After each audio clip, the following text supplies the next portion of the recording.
So good morning, everyone. Welcome to the weekly session of Saturday webinar, which is organized by Mehta and Mehta. So I am Nayan Handa, Delhi partner, and I'm delighted to welcome all of you in the today's webinar on the topic Analysis of Adjudication Orders passed by the ROC vis-a-vis the role of a company secretary. So on behalf of our entire team of Mehta and Mehta, I'm extended a warm welcome to the participants.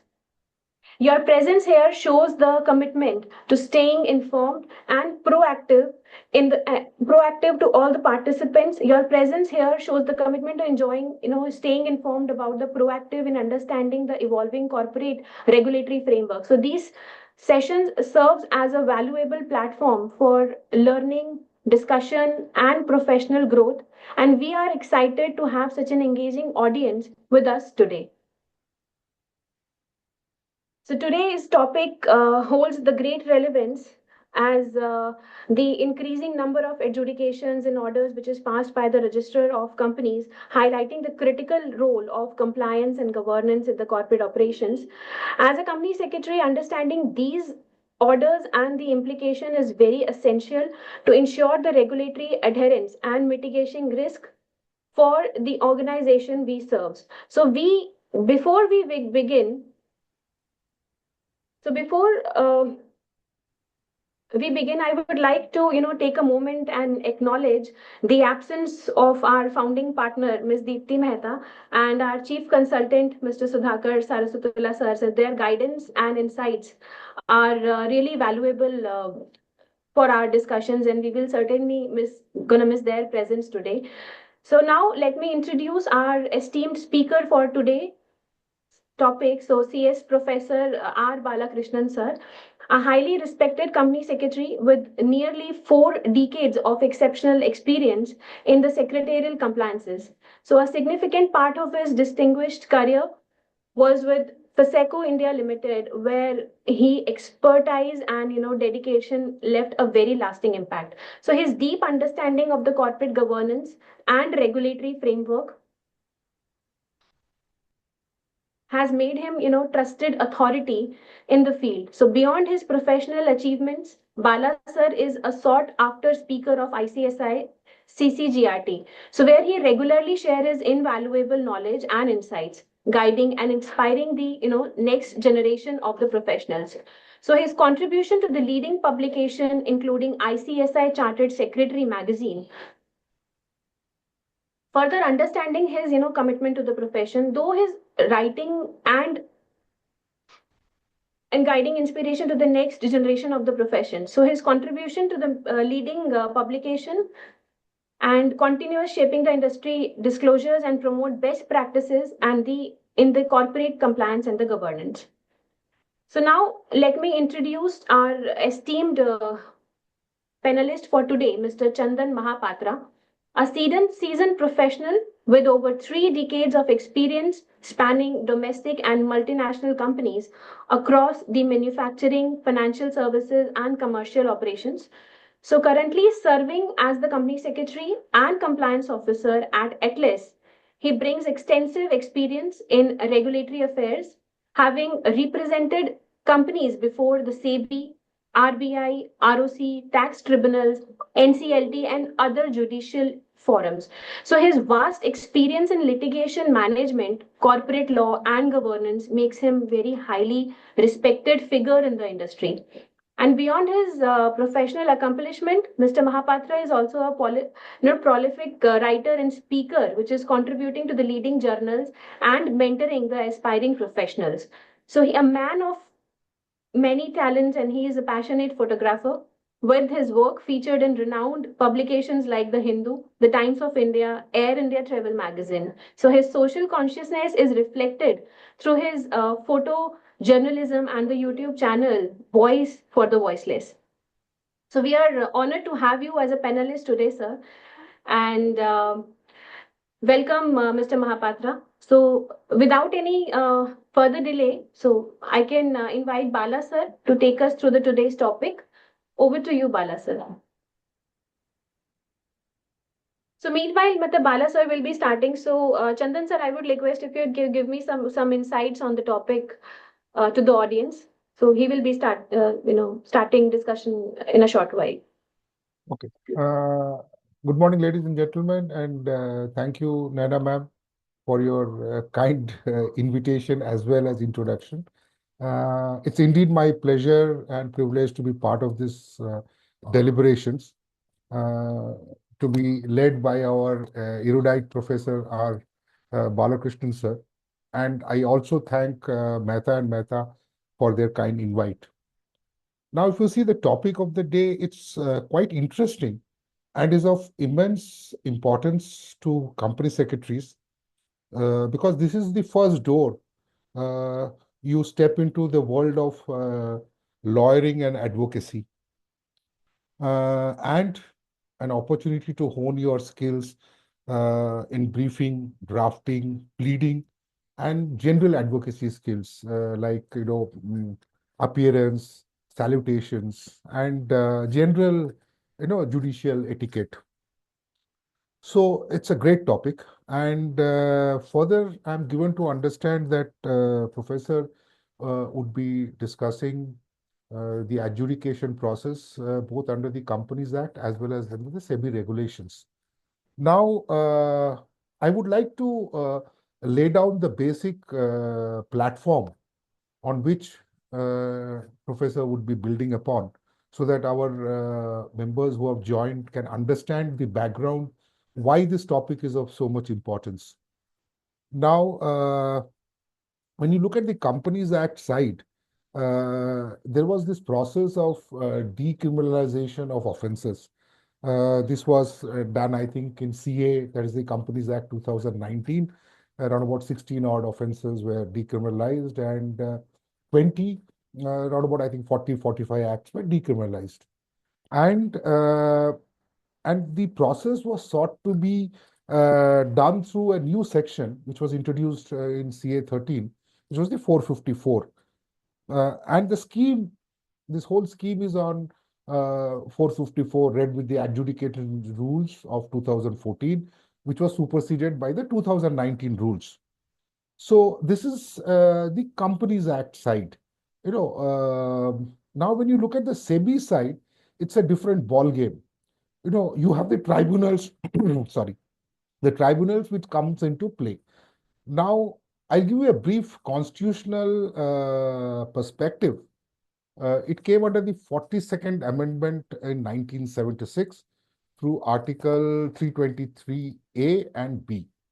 Now, what 323A did was it deals with administrative tribunals, of the central and state governments and disputes in public servants.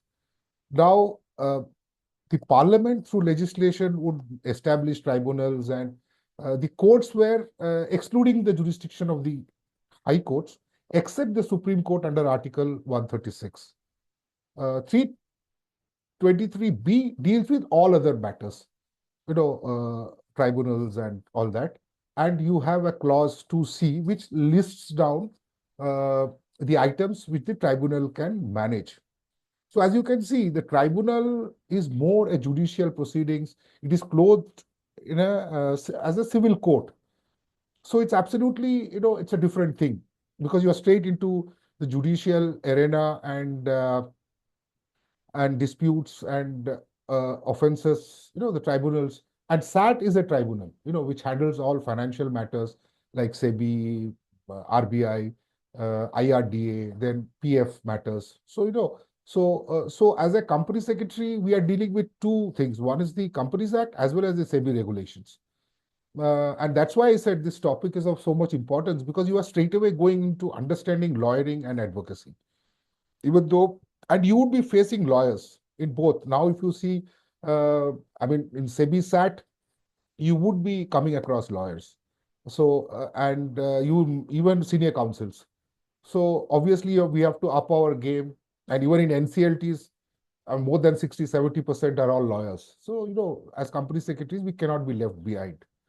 Now, so it's important for us to understand this. Now, I would also like to touch upon one case.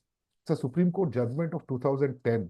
Union of India versus Bar Council of Madras, which talks about tribunals. It says it lays down two things. Tribunal should have a judicial member and should have a technical member. And second is, it should comply with the principles of natural justice.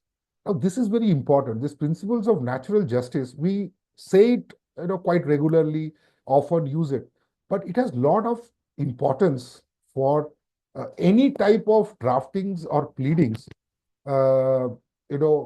be quasi-judicial or judicial, because this is I would not say a weapon, but this can be used if the process is vitiated by not following the principles of natural justice.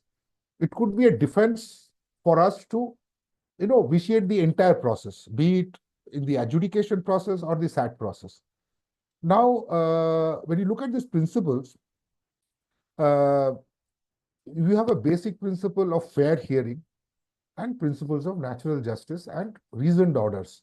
And it is based on, two principles. One is, as I said, rule of fair hearing and no bias.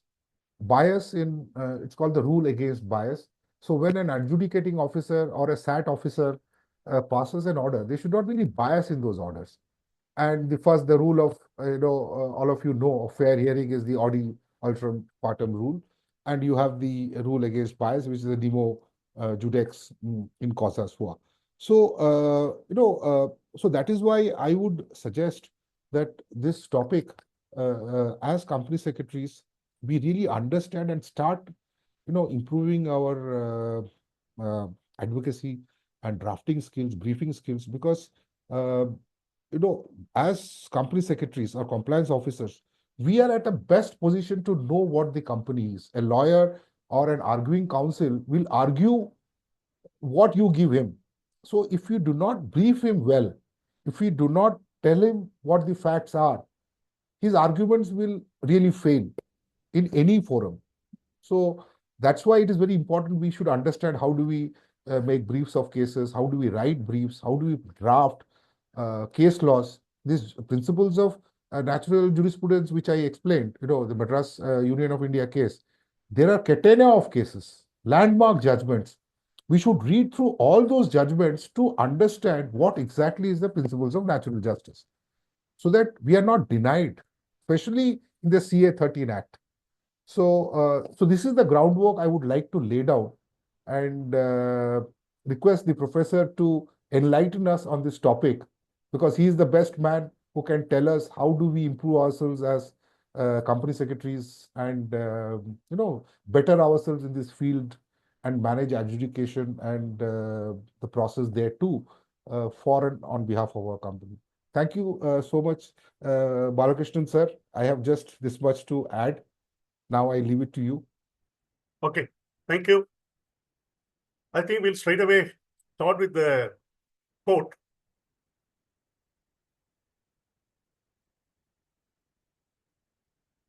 Because I tend to quote the Mahatma Gandhi, be the change you wish to see in the world. The next thing is, I am fascinated with Peter Drucker. He says doing the right thing is more important than doing the things right, which emanates actually efficiency doing the things right, effectiveness doing the right things. So since the faculty has already given an introduction about the topic, I would like to simply touch upon about our profession, company secretary. As we are all aware, we have actually two sets of company secretary. One is the whole-time company secretary working with the company, say 9 to 5:30, and rendering the service for a particular company. The second set of the company secretary is the practicing whole-time in practice. He renders services to multiple companies with the talented. He assists as per the requirement of the each and every organizations. When it's come to the employee company secretary, he works with the company which has got the business environment, and he has to look into all the applicable laws to the company, and his role become increasingly very, very vital. And he has to also ensure in terms of the compliances, everything goes well. because basically he being a governance professional, he is actually responsible for compliance and also maintaining the various statutory records and to ensure the proper disclosure are made actually from time to time. And nowadays, if you look at it, company secretary, the role has undergone a vast change. He actually become an active strategic advisor to the board. That is where employee company secretary is there. But as per the practice company secretary there, he does lot many things because he caters the need of the organization according to the assigned roles, right from incorporating the company, formatting the company, various companies related issue, representing the matter in front of the various regulatory authorities, either MCA or under the listing agreement SAT or even RBI and other peoples. And of course, he is mainly associated whenever the company undertakes a various restructuring and takeover merger processes. And he provides the professional assistance always in a matter where it is clarification is actually needed, procedural issues are involved. Over and above, the regulator has actually assigned him a job of conducting the secretarial audit and as well as the corporate governance certification. As you are aware, secretarial audit is applicable to specified companies, and the corporate governance certification is applicable to the listed companies. And beside that, he also required to sign various pre-certifications and signing the annual report, annual return, etc., and other things and all. That is all he does. This is the profession in short, which you are all aware of it. Then coming to our profession, how it is moved, because I am seeing it somewhere from 1970s. So, ever since the profession has started in the 80s, after it has been recognized as the Company Secretary Act has been actually passed.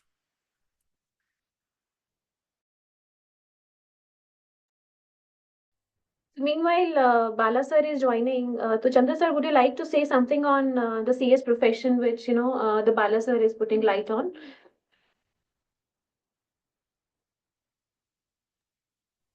Yes, sure. I can chip in.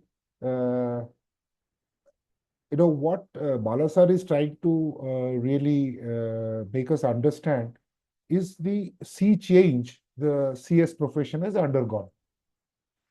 Earlier, even if you see when we started, even quite late also, the CS profession was never a KMP. That was a big change. As company secretaries, our job was 9 to 5:30, and filing some forms and being a typist kind of, if I may use such a word. Whatever was happening, we were just recording it and getting it signed. But the role has very dramatically changed, and more than we getting acknowledgement from the legislators, it is the board and the management which has understood the importance of a company secretary. Yeah. So, sorry, Bala sir. I was sorry, just, I cannot stand with the same footing. I was just chipping in. No, some other, I don't know. Today, the internet is giving a serious problem. I don't know what is it. The topic is too serious, maybe. Yeah, I don't know. Anyway, Please, sorry. please, all yours. Okay. Coming to our profession, we actually seen there are the two set of people, that is the employee company secretary and practicing company secretary. When it comes to the compliances, let me tell you one thing very clearly. We are responsible whether in practice or in employment as per the compliance matter is concerned. We cannot just ignore that we have done the assignment, we have gone with it, because ultimately we are the people who are actually professional. We have to ensure the compliance. That is one thing. Second thing is there, I am also tend to inform you how the regulator is actually looking at our profession. Now, next slide, please. So when we look at the regulator, then what happens is there is a order which has been passed by the Madras Fertilizers Limited by the RD. By the RD. What has happened in this particular case? you might be knowing it. It is one of the listed company in Madras. And they have actually conducted the annual general meeting. During that annual general meeting, they have distributed gifts actually. Because law prohibits distribution of the gifts, and even our security standard also prohibits the distribution of the gifts. So here that has happened. When the regulator actually ran the check, then initially the ROC has levied the penalty on the company, that is Madras Fertilizer, and also 2 of the directors. Then the company applied to the RD on appeal on the ground that, the fees, I think next slide, because we are talking about Sun Pharma. Yeah. So here what he has done is, he has held the secretarial auditor responsible for the violation. He levied about 1.5 lakh rupees penalty. And he actually quoted in this order. This is a very, very speaking order. I think everybody should go through, even especially the practicing people should go through. The regulator has actually referred not only the secretarial standard, he has also referred the guidance note issued by our institute. Next slide, please. He spelled out the various checklists and various issues he has to independently apply a fine. He has to bring out. That is what he said. So he said very categorically, secretarial auditor is expected to ensure independently evidencing the matter, and he has to bring out. He can rely upon the statutory audit report in support, but that is not the end. He cannot go by that. That is what he said. Very interesting case it is here. Next, please. So here with these things, you can see the whole lot of order. He talked about it. He is supposed to check what? Related party transaction, executive managerial remuneration, insider trading, intercompany, all the things is spelled out, which has been actually finding in our guidance note issued by the ICSI Institute. I must also tell you here, our institute has brought out a lot of guidance notes, which is very, very useful with the illustrative example, and it is giving a practicality, procedural issues, etc. and other thing and all. I think we should actually go through it. Next, please. So with these things, what I'll try to take you through is, I would like to touch upon the various ROC orders, how the ROC is looking upon, what are the non-compliances is actually happening. That is one. So here what happens is, there are 2 issues out there. You may be knowing, one issue there, any non-compliances actually happen, what happens? Now, prior to 2015, if I'm not mistaken, 24th of March 2015, they issued a circular. They wanted to bring what you call in-house adjudication mechanism. Because otherwise, earlier, what used to be the case is, earlier, whenever the non-compliances take place, ROC used to initiate the prosecution action. We'll have to go to the courts, we'll have to defend the case, etc. Or at the most, we'll have to go and we'll have to actually compound the offences. We file the compounding application. That is what the case. ROC was not having any role to play in that. But ever since 2015, the circular has been issued.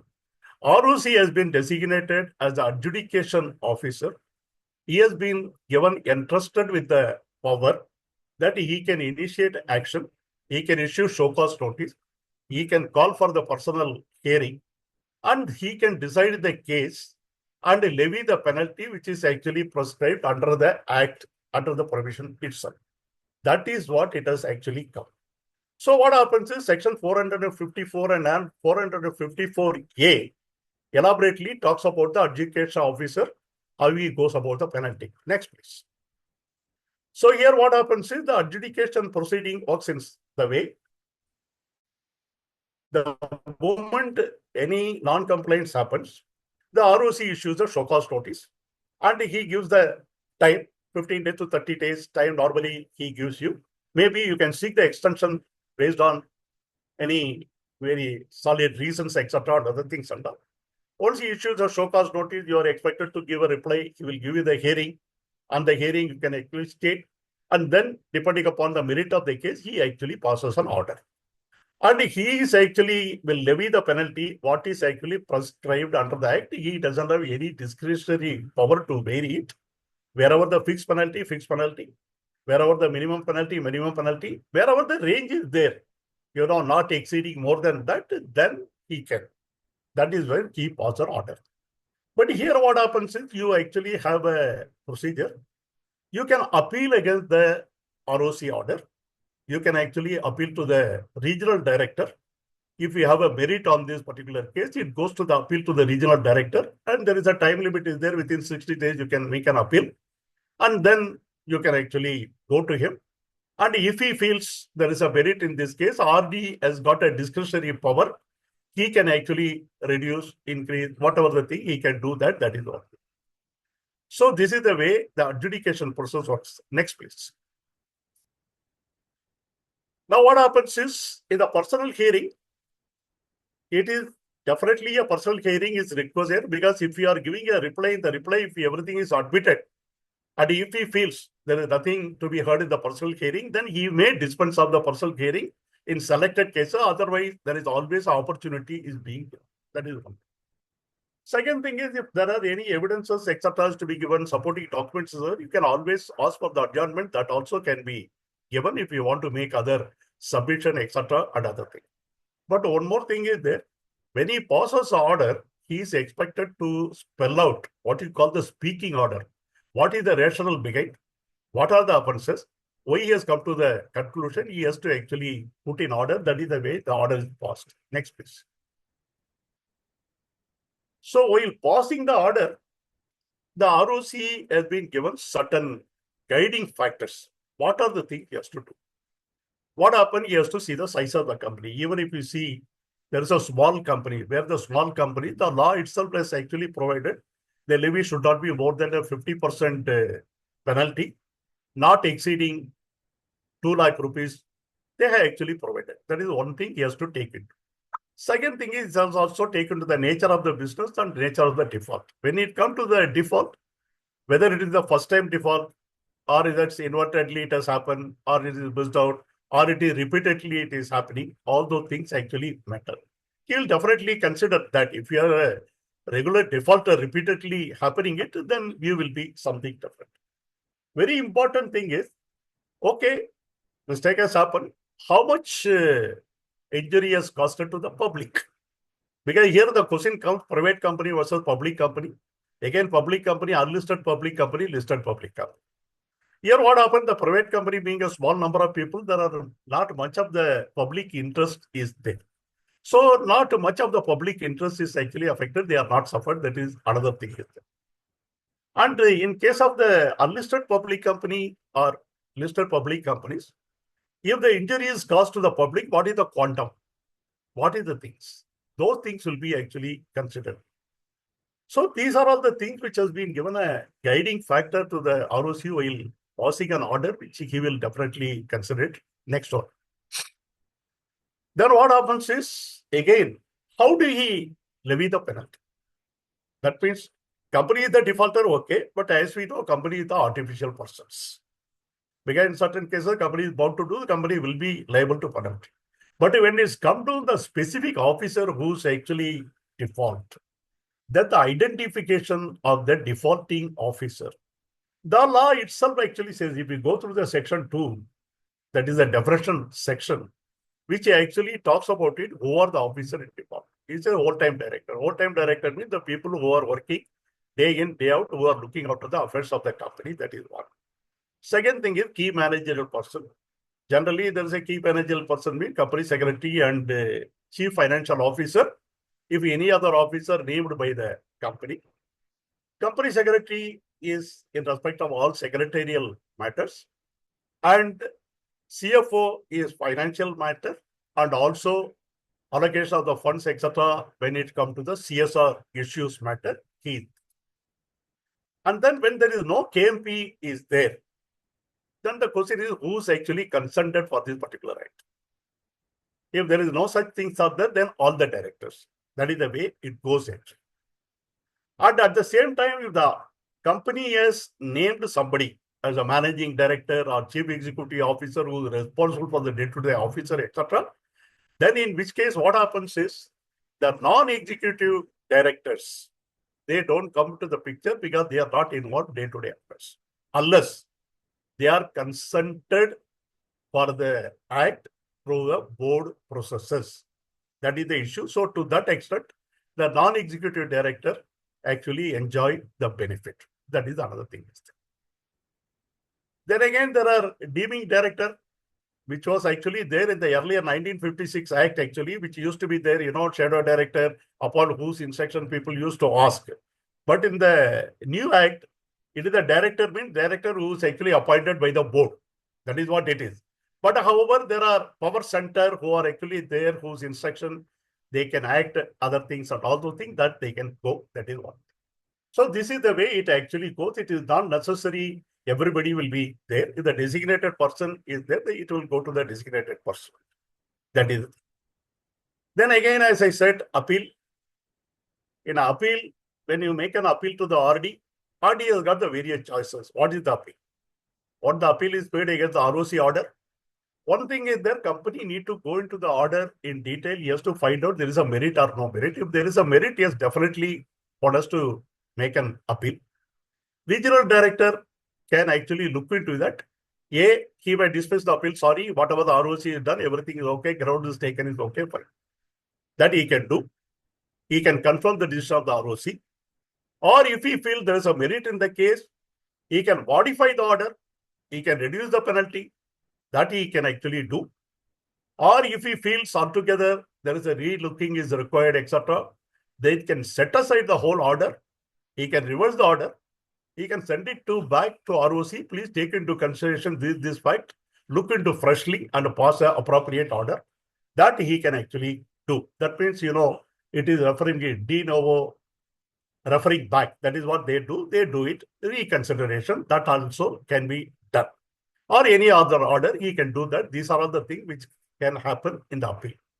There are a lot of cases where on the merit base, there is a reduction has been given, waiver has been given. But a lot of cases, at the same time, they actually confirm the order also. Next, please. So let us look into what is the compounding. Because adjudication, as I told you, it is a issue of the show cause notice on the offences committed by the adjudication officer. But when it's come to the compounding is actually a voluntary action on the part of the people who committed an offence. Because if some offence has been actually committed, the moment it is actually realized, without waiting the ROC to come back and take action, etc., we wanted to actually set right the things. So when we want to set right the things, what happens is, we actually voluntarily file an application.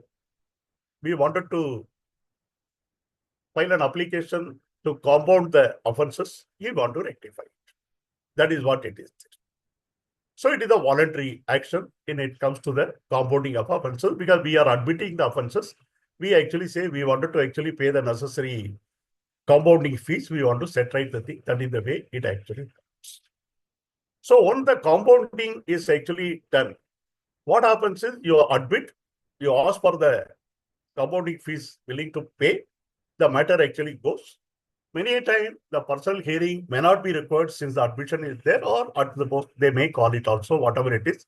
It is not a time-consuming process. It is a less time-consuming process. Then necessary compounding fees is levied. Again, there is no appeal. Matter is actually settled. Now, question comes, what are the offences which can be actually compounded? What are the offences that cannot be compounded?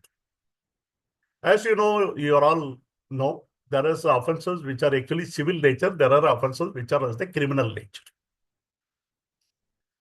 When the offences are involving imprisonment only, or imprisonment and also with the fine, then those cases cannot be compounded. But whereas the punishment is either fine or imprisonment, then it can be compounded. But when it is imprisonment only or imprisonment along with the fine, that actually cannot be compounded. That is one thing. Second thing is, if the investigation is being conducted against the company, then you cannot actually make a compounding application at that particular stage. That is another thing. And one more thing law provides is, once the compounding is actually done for a particular offense, then within a period of 3 years from the date of compounding, then for the similar nature of offense, you cannot compound it again. That means in the particular section, you cannot do the compounding second time within a period of 3 years. That is what the law says. Next. So when you have the procedural for the compounding, you actually go for the board meeting. Company will have to take approval from the board meeting. Of course, when you call for the board meeting, you'll have to comply with all the SS1 requirement, secretarial standard. Then you'll have to actually calculate what is the amount of fine, etc. in the relevant section. You pass the appropriate resolution for filing the compounding application. Also authorize someone. Generally, if the company secretary is there, he is authorized. The company secretary is not there, any director or any other authorized person who will actually sign the documents on behalf of the company, which is actually authorized. Then you prepare the compounding applications and you actually file it. Here the question is up to 25 lakh rupees. You can file the compounding application. The deciding authority is regional director. If it is more than 25 lakhs, then it has to go to NCLT. And if you file compounding application with the RD, you'll have to file in GNL 1. But the application is required to be filed to the ROC office on online, and the physical copies are required to be submitted to their office. That is one. But when you actually file the application to the NCLT, then there is a NCLT rules is to be followed. I think it is a NCLT 9 form, which is actually required to be filed in NCLT. That is what it is. You have to follow the rules of the NCLT. Next, please. Once the compounding application is actually filed, then you have to state actually what is the nature, what is the thing. You have to actually verify the petition. You have to get it signed, and you have to give a memorandum of publication. What you call it, wakalatnama, what they call it, that is to be there. The board resolution is required to be attached because authorizing to file the things. And again, the notice, if any received, etc., other thing, after the notice received, also you can file the compounding saying that you want to compound it, you want to go through it. That also you can do. So if there are any such thing that you can do it, or any other relevant document, these are all the things which is actually required to be filed. One thing is there now, everything being a digitalized session, it is online, because GNL 1 is the form where you have to file, but at the same time you have to lodge physically the application there along with the original documents. Next, please. So then who can file compounding?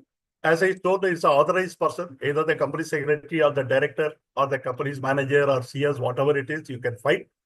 But whenever the director sign, as you know, like his DIN number is actually required to be mentioned. In case of the company secretary, PAN other detail is required to be mentioned.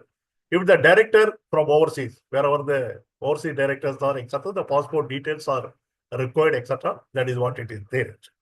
So they are actually listed out here. In case of the foreign company, generally what happens, normally they appoint an authorized representative in India who deals with on behalf of the company. Then there will be a hearing will be actually given before the authority. Either it is a NCLT or RD, normally in the interest of the natural justice, they will actually give you the personal hearing. You can appear in the personal hearing, and then they will actually decide and then pass an order. Then, as you know, then once the order is passed, then in which case necessary form is to be filed in the INC 28 with the ROC, etc. after paying the compounding fee. That is what is required to be done. Next. Now, is all the cases the solution is only adjudication or only compounding? That question arises.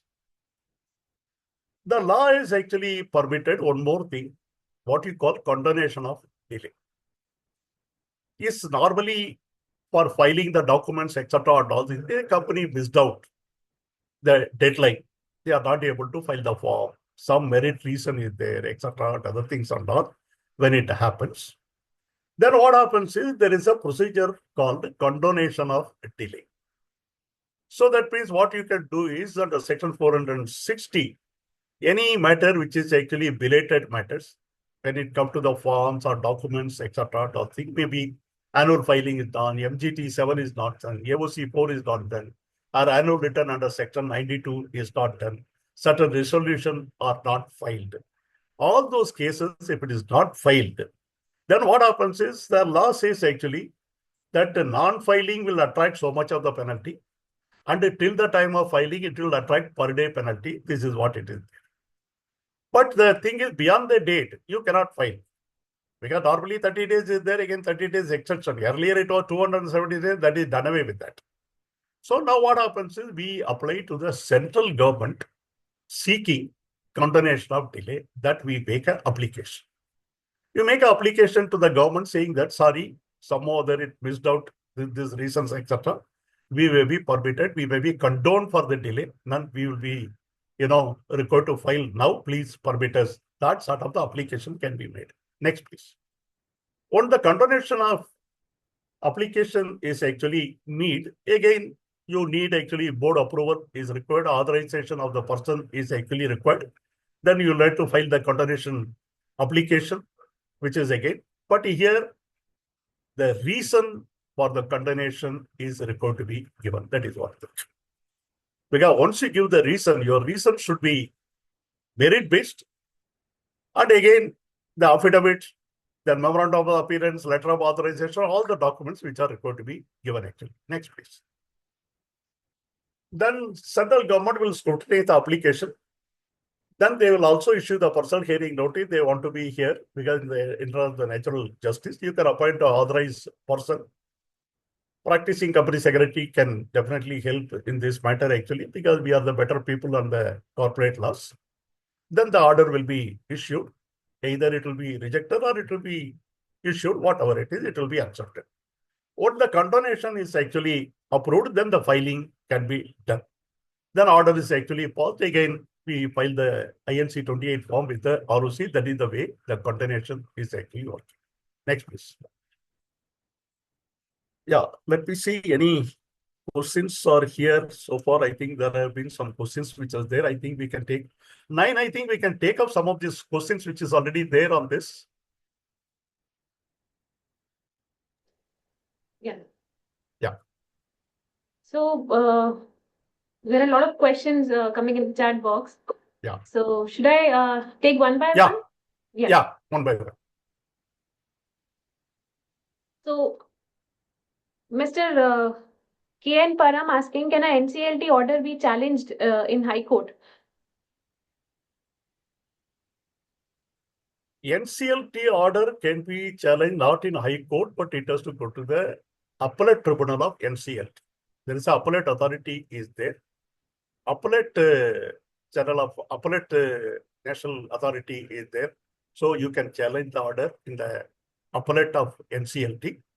From that appellate of NCLT, if you are not happy with it, then you can challenge it in the Supreme Court, because earlier it was there before the establishment of the NCLT. High Court was actually dealing with it. Now all the cases which are the High Court exclusively dealt by NCLT, either it will be NCLT or appeal will be NCALT, then thereafter it will be Supreme Court. Yeah. So another question is to whom we can appeal against the decision of ROC for rejection of the name application? Rejection of the name applications, I think you should answer that since you are Yes. handling it. Yeah. I think we cannot, appeal against the decision of the ROC for the rejection of name. Only that we can, answers the query they have raised by submitting the resubmission remark which they have raised, and by satisfying them, we can just refile the application. On the basis of that, we will get the name. So there is no process, where you can appeal against the ROC for rejection of the name application. Absolutely right. Yeah. Another thing is there, if the name is actually got rejected because of the time lapse, then once again you can make an application. Yeah. So another is all compounding application goes to NCLT? No, all compounding application does not go to NCLT. There is a monetary limit is there. Up to 25 lakhs, it goes up to RD. That is what I said actually in the GNL own form, you file up to 25 lakh to RD was got the monetary limit.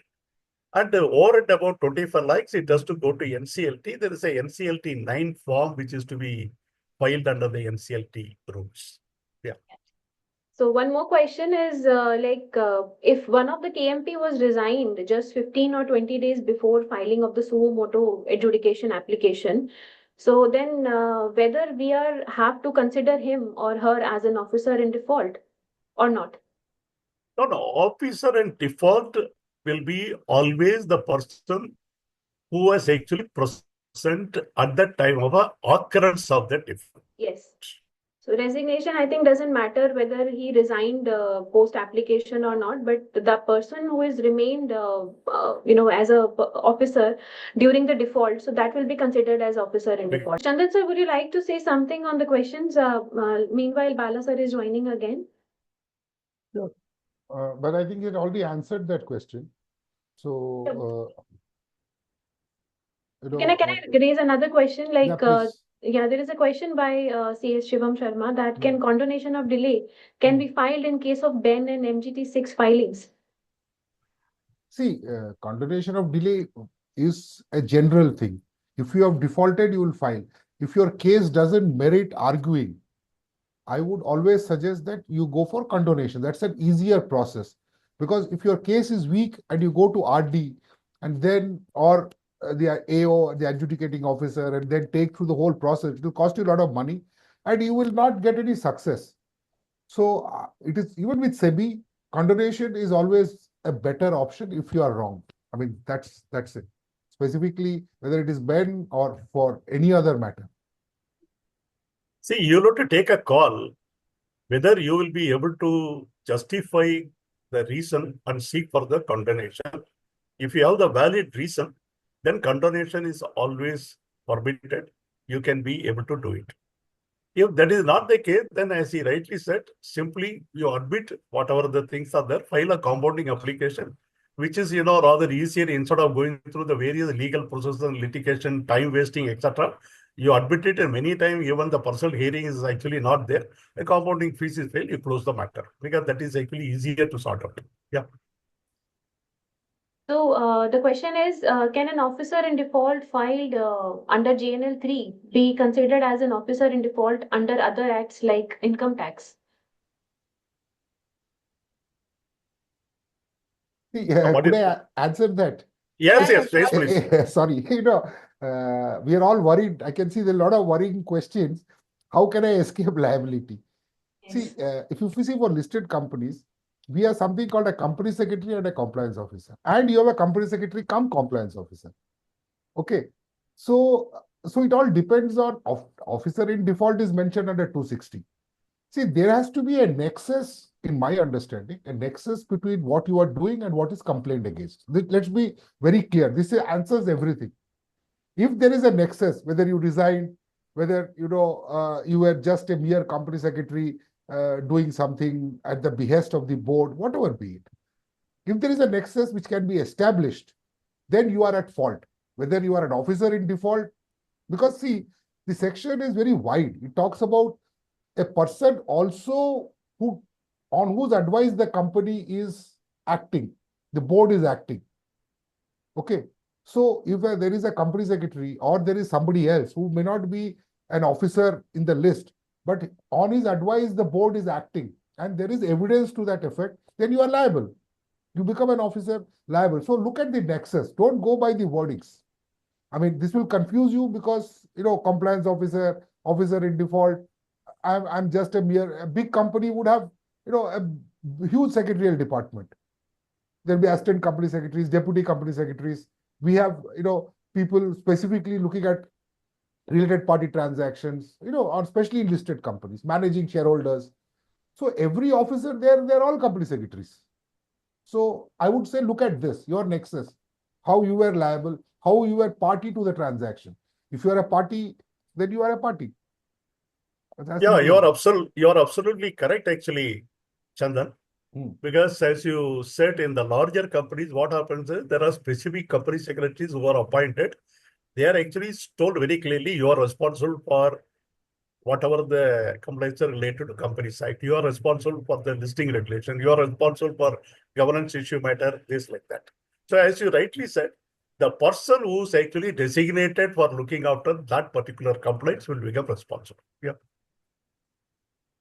So there is a question again that there are some of the participants said there are some instances of absolutely the wrong rejection of name application by the CRC. So do we don't have any remedy against the wrong rejection. Um, so I think if if you feel that the application has been rejected wrongly and if you had a very solid grounds on it, so I think you can write this to the ministry in my opinion.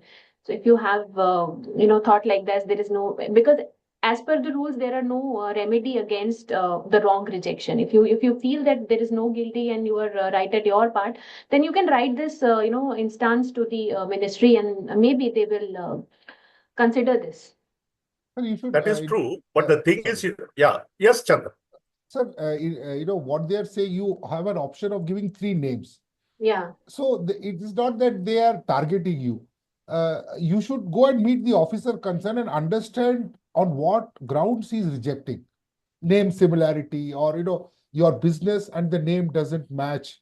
It gives a wrong impression. And as a practicing company secretary, I think you would know much better than me in this field, Ms. Handa. But I would say that meet the officer. See, that's why when I said in my opening remarks that as company secretaries, we have evolved. We should be the face, the ARs of the company. Yeah. And the But more sir, we in the CRC, the public dealing is not allowed. We just only do is we can do the representations through Yeah. the letters, Yes. and we can write our grounds like we are right at that. But even it's been like many years now we have been applying for the names, Mhm. and I've seen if comply with the resubmission remarks, whatever the ROC raised, so they consider it, and sometimes Yes. they approve the names after writing a proper application and fulfilling the conditions of the law. Absolutely, absolutely, absolutely. Yeah. And as you rightly touched upon, it is always, between understanding the reason for rejection and justifying it, why it is there, etc., sorting out the matter, rather than go for the remedy, etc., another thing. It is always the case. As Yeah. Chandan actually puts it, it is the responsibility of the dealing company secretary to take up the appropriate representation and get the things. Again, what happens is, as he's rightly said, you have the option of giving 3 names. Okay. So if the one name is rejected, you have to go for the second name instead of, arguing out why not, etc., other thing and all. It's an amicable way of getting it actually sorted out. The last thing what you said is correct, absolutely. You can write to the ministry and all the thing that is there. You will definitely get a response. I'm not saying that. But unless ROC have the very solid reason, I don't think that will actually happen. Yeah. So we can start with the further session, sir. We will take the Okay. questions later on. Yeah, okay, no problem. Now, again, coming to that, what I thought is, although we are talking about the adjudication order or the ROC, I actually thought of listed companies as well. In the listed companies, again, we have a company secretary who's appointed as a compliance officer under the LODR regulation, the S12 listing regulations. So in such a cases, under the listing obligations, the company secretary, being a compliance officer, is required to ensure all the compliances and the LODR regulations. So here what happens is either the SEBI or the stock exchanges, they actually take up the issues of the non-compliances pertaining to the LODR regulations, and they actually go for levying the penalty against the company and as well as the officer, namely the compliance officer, that is the company secretary. And cases, the identifiable cases, as rightly Chandan touched upon, nexus, identifiable cases wherever the directors and other people are there, they actually penalize. I just thought of bringing some of the few cases of the LODR which we can actually go through. This is one of the cases where the Advanced Lifestyle Limited, BSC case which has happened. It is the Bombay Stock Exchange. After doing the investigation, they actually gone through this. There have been various LODR violations have happened. You can see here, there is a list shows actually there is a violation in respect of shareholding pattern, financial research, corporate governance report, and again annual report. Then adequate steps not taken for the investors' compliance and the voting rights. Next one, please.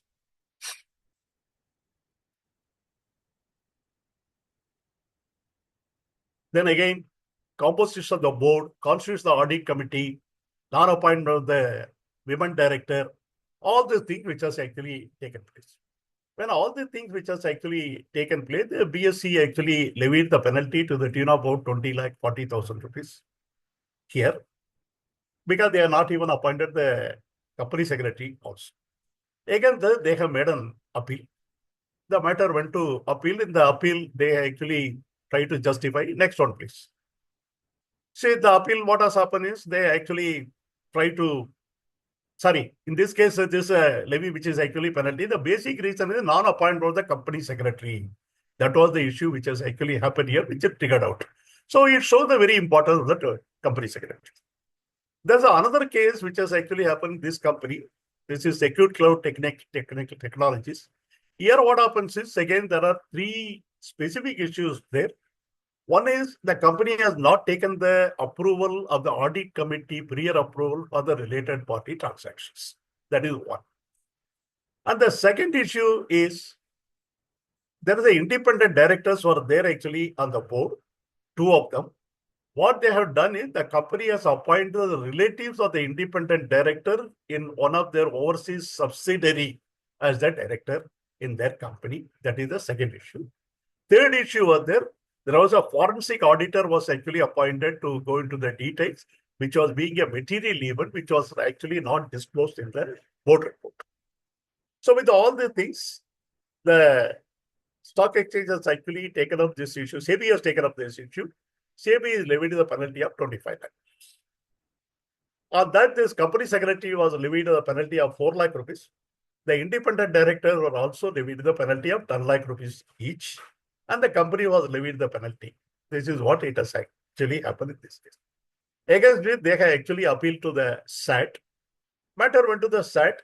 Company admitted in the SAT, yes, we have done this, but somehow that it has happened inadvertently. This is what it is. This is the thing. And another thing is, they also said the related party transaction, we have not taken the approval. Subsequently, it was actually ratified. And similarly, they said in case of the independent directors, then, later we actually redesignated them as a non-independent directors. That is what they justified.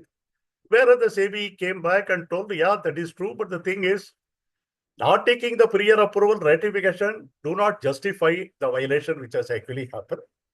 Second thing is the redesignation of the independent director into non-independent director has taken much longer time later. That is almost about 3-4 years later.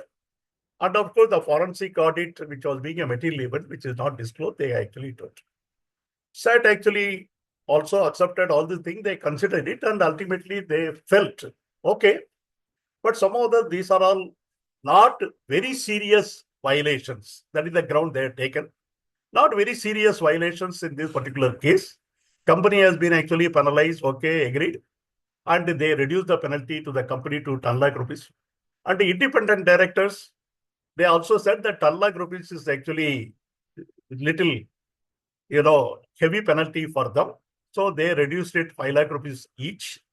And since the company has been already penalized, so the company secretary is concerned, being an employee company secretary, there was a lenient view which was taken. His penalty was reduced to 4 lakh rupees to 1 lakh rupees. Ultimately, the total penalty was reduced from 25 lakh rupees to 10 lakh. This is what it has happened in this case. When you come to the appeal, this is what it happens actually. This is so similarly, there are actually other cases which are actually here. In this particular case, there is a non-compliance or regulation 12.2, that is prohibition of insider trading. In this case, which has actually happened here, the company secretary was actually responsible. And that is what the AO actually said here. Then ultimately, it has actually gone through, it has gone to the SAT. When it has gone to the SAT, etc., what is the company secretary? Company secretary is supposed to do his function, keeping the opening of the window, closing of the window, rendering the things, all the things were there, another thing. And next thing in this particular case, what has happened was the company secretary who was actually there, she was a lady actually, she resigned. Normally what happened in any organization, many of you are aware, once the person resigned, people do not normally involve him for any serious nature of the work. He is rather kept aside. Same thing has happened in this particular case, because he was actually not involved in this particular matter. And she was actually there in the company secretary. She was serving the notice period. That was the case. So SET has examined this matter. Then he said non-compliance actually do not arise in her case because she was kept aside. So in which case it is not the case. That is what the SEBI has taken the decision. The penalty which is levied has been actually set aside. Rather, they ordered the company to pay 50,000 rupees to the company secretary because incurring the cost of the litigation, etc. and other thing. That is what it has happened in the company secretary's case. Next one, please. Then again, this case is a very old case. You may be knowing it was actually coming from 1956 provision. I am sure that you are all aware here. This is again the case of the company secretary. So this case, I think, what has happened is the signatory to the annual report, whether the company secretary is responsible or not. To what extent? That is the question here. Because what happens is the company secretary is not authenticating anything in relation to the financial figures which are appearing in the financial reports. He is responsible to the extent of only a disclosure actually here. So this is the thing. So he being a company secretary, being a signatory to it, what extent he is actually liable? That was the case. So here what happened, this is a very interesting question. Here it is actually the public announcement by the company secretary in the buyback, etc., which has actually happened. And here SET actually said, no, the fiduciary relationship, the board of directors is the most important here because they are to verify the contents. Company secretary only takes it what is actually verified. He is bringing it because it is the board of directors who's actually approving it. That is the view taken here. Anyway, this is another issue which was very old case. Next one, please. Yeah, you can skip this. Then here, the matter actually went to the Supreme Court. Because after the SAT examined, but again, they said, no, the buyback regulation, he is being a compliance officer who's appointed. How can it be? The SAT has actually given the not a right interpretation. All the things which has actually happened, it actually went to the Supreme Court. When it went to the Supreme Court, the question is, as Chandan actually put it, what is the nexus? Whether the compliance officer actually required to ensure the buyback regulations, that is what it is actually there. So they actually said what except the nexus is actually there. The Supreme Court redirected to the SAT to re-examine the issue. I don't think after that anything has happened so far. Next one. So my point is to bring out to the notice under the LODR regulations also, you have to be carefully ensuring the regulations because we being a compliance officer designated as the company secretary, that is one issue. Second issue, yes, in merit basis, you have the appeal. You can go for the appeal, you can go to the SAT, you can appeal, all those things, merit basis, that can be considered. We come to the ROC order. When we come to the ROC order, as I said, actually, there are private companies who are not required to employ a company secretary who take the help of the professional. 9 will be rendering a lot of companies like that because she is in the practice, she knows very well. Now, what happens is, who is responsible for various non-compliances? I have seen in the various orders, especially in the private companies, you see very trivial issues, very, very trivial issues. Trivial issues means it shows actually agenda release without proper documents. Disclosure given by the director in the MP1 format is not taken on record.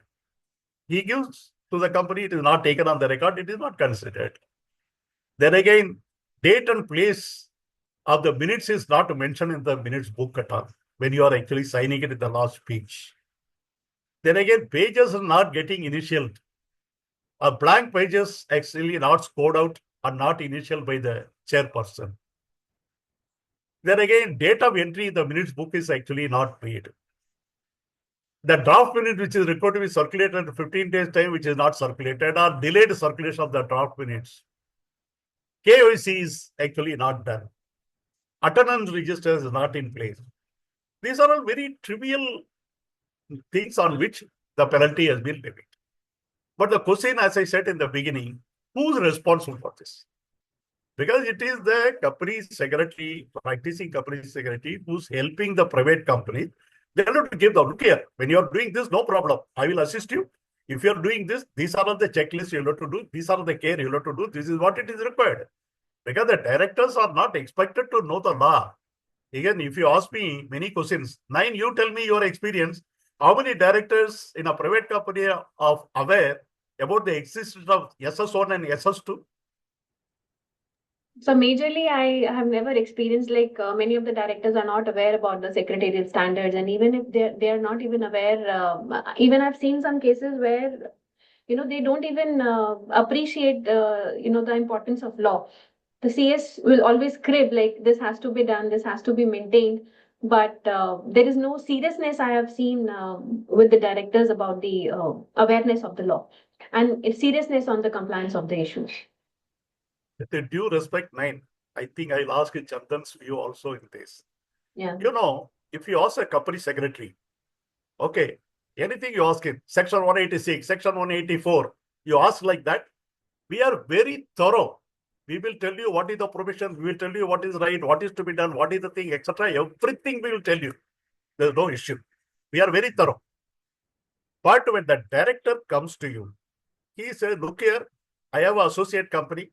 There's a common director there. I want to give a loan. I want to take a meeting in the morning. In the afternoon, I want to disperse the loan. What is to be done? Then what happened? Typically, since we know the law, we talk only with respect to the law. We say, sir, as per section 184, as per section 186, this cannot be done. This is the way we try to answer because we are expert in that. But the thing is, we don't appreciate, sir, you want to do that? All right. Let me examine what is said. Common director is there, you want to give a loan. Sir, law prohibits giving a loan to the common director. What is required with them? The common directors to step down. When the common directors step down, then there is no common directorship is there, then we can do that. It cannot be done overnight. It will take 1 or 2 days, 3 days. Okay, we can do that. We have to actually help them to achieve the thing within the law framework. Many times, which we are not, we are actually expert. Because when you say they don't listen, because we try to talk in the legalistic language to them. We have to talk to them the language in which they understand. Chandan, what is your view?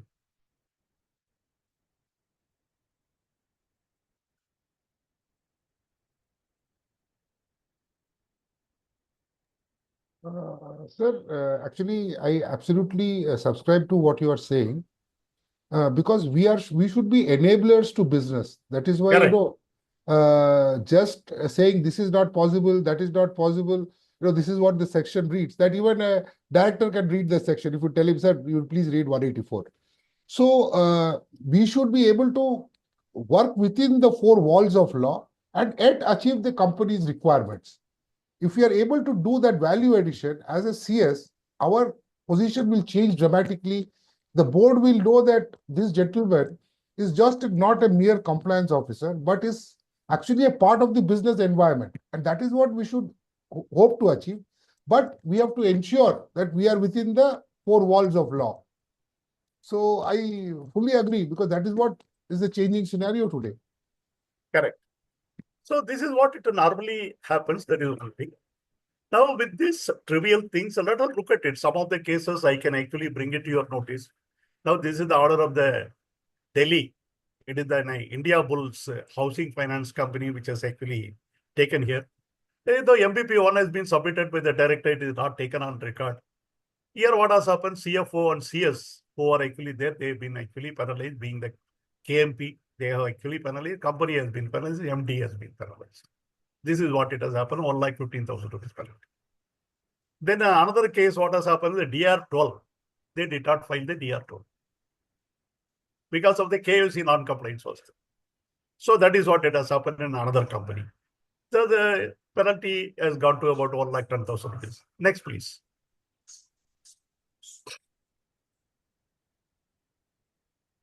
Then again, you can see the another case. It is actually another company covered, R&D Steels company here. Here what happened, distinct number are maintaining the, what you call the minutes book or committee book, which is not actually there as per the SSO, which is required actually. Here again, the penalty has been actually levied. And similarly, in the telecom consumers product limited, here also what has happened is unnumbered minutes book, undated, unsigned, all the things which has actually happened. Then again, the penalty has been levied here. Next one.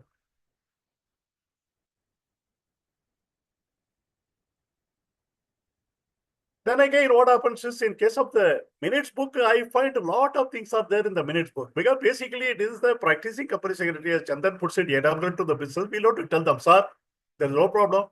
You number the minutes book, you do this. While signing it, you put the entry date, you put the date, sign, full signature, last page, cancel out. We have to bring it to their notice, which is actually not happening it.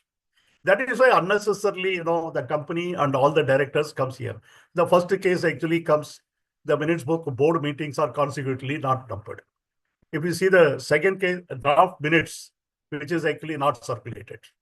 The third case, if we actually say yes, circulation, it is actually delayed circulation, which has actually taken place. Next one. Then again, there are multiple violations which has happened in one of the companies, which these are all the orders which are actually there, which is actually in Jaipur. I'll just run through it. The next slide, please. You can see what are the violations which has actually taken place. Early road. Yeah. See, these are the violations which have taken place because registrar office is not maintained. This is one thing is there. Many times what happens is we actually take a premises for the namesake and we don't maintain the registrar office. Law says very clearly, maintenance of the registrar office with the registrar office should be capable of receiving the notice when it is delivered. Any communication which is delivered. That was actually absent in this case. See the penalty, 4.5 lakh rupees. Statutory registers are not maintained, 2 lakh rupees. Non-maintenance of the board and AGM and postal ballots, 65,000 rupees. Not conducting the board meetings. See the penalty, 8,86,000 rupees. Non-submission of the annual report, non-submission of the financial report, around 12 lakh rupees. 39 lakh rupees has been the penalty in this case, which has actually happened. Next one. And then what happens is that a private company has been converted to the public company. When the private company converted to the public company, naturally there are a lot of compliances which are required. You'll have to look into the requirement, whether the independent directors are required to be appointed, audit committee, remuneration committee, CSR applicability, all the things which are there. In this particular case, after the conversion of the private limited company into public limited company, they are not taken the thing. Next one. So here what happened, there are n number of multiple violations which has actually taken place here. Because this company incorporated somewhere in 2010 in November, it converted in 2019, almost after 9 years. Then after the conversion has actually taken place, then what happened, company has not actually initiated what are the requirements to be fulfilled in respect of the public company. That was the case, it has actually happened in this particular case. Because it called for the independent director's appointment, which has not taken place, default which has actually committed. Arising out of that, then the non-constitutional the audit committee, non-constitutional the remuneration committee, all those things which has happened. Next, please.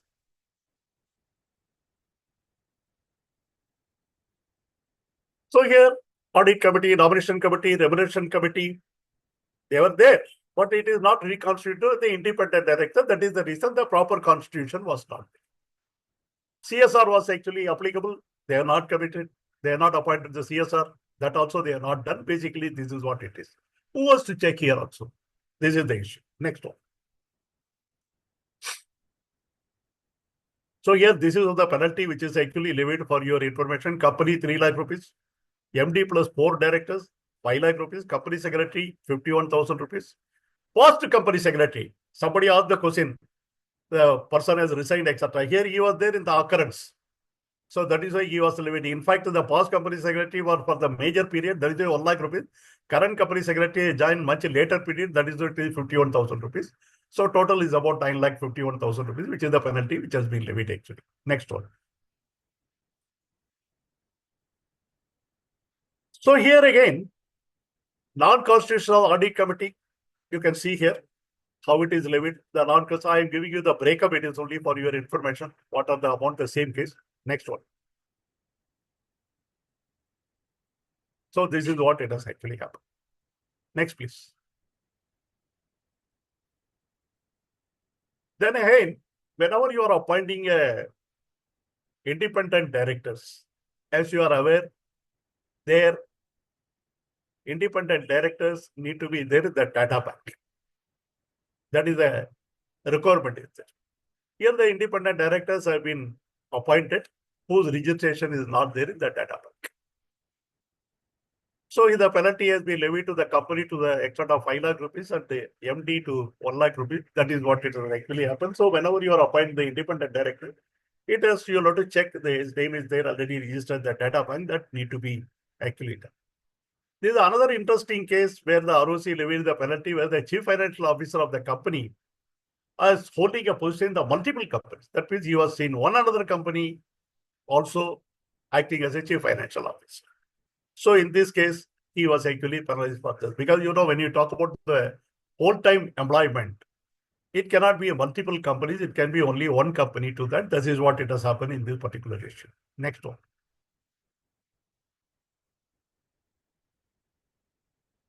This is a very, very interesting case actually.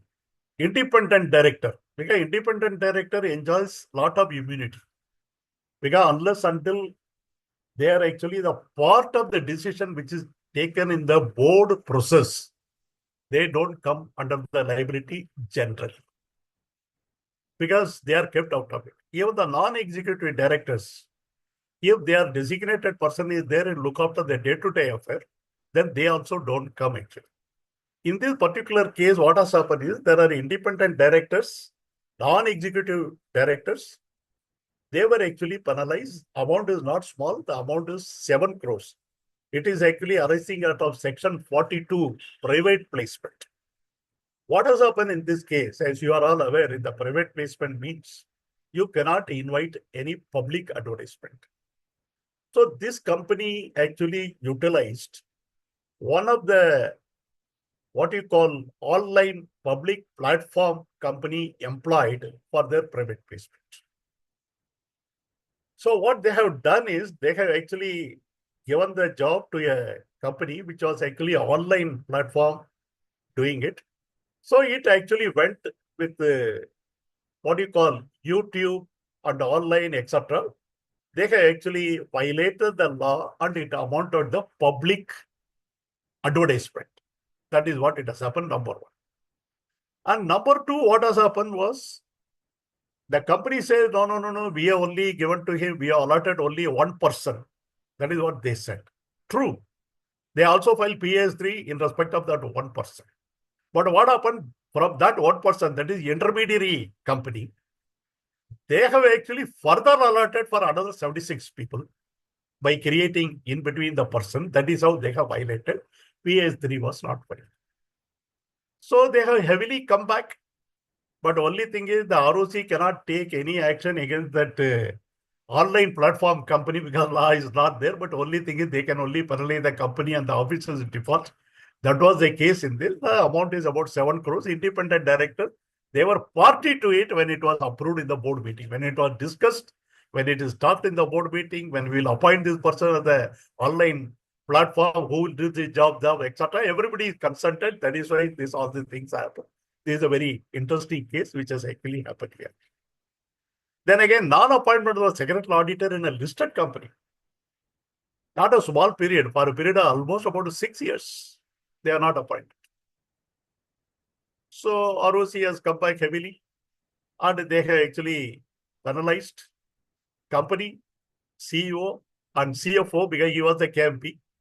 So all these people were actually penalized 2 lakh rupees each for the period of 6 years, total amount to 26 lakh rupees, which has actually happened. Next one.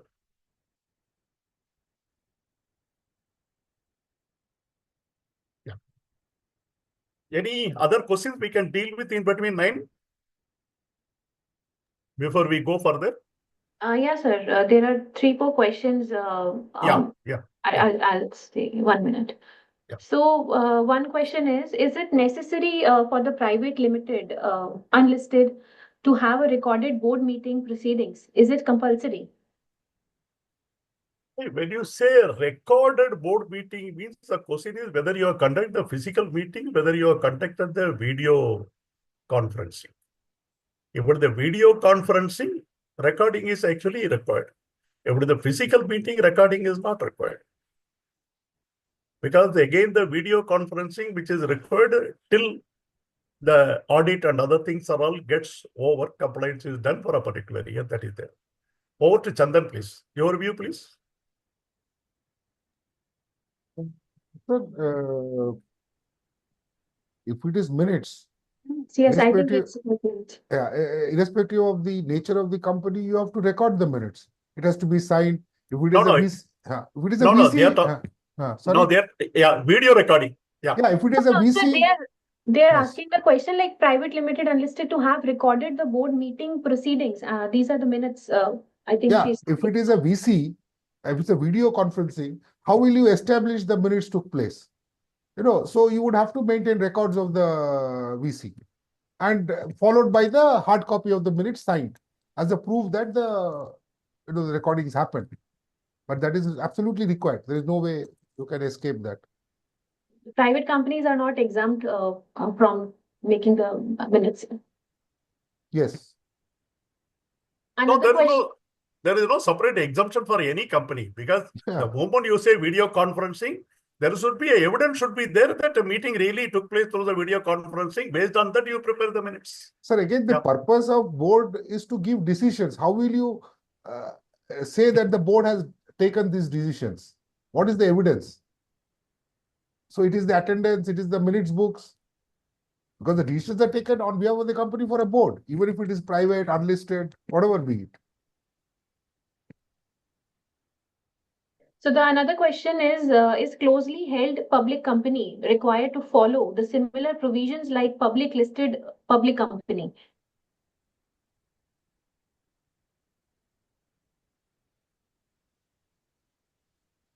What is the question again? Come back. So is closely held public company required to follow the similar provisions like public listed public company? No, that there is an exemption there, right? I think the closely held public company, they don't have to follow the stringent compliance requirement which is applicable to the listed public company. Of course.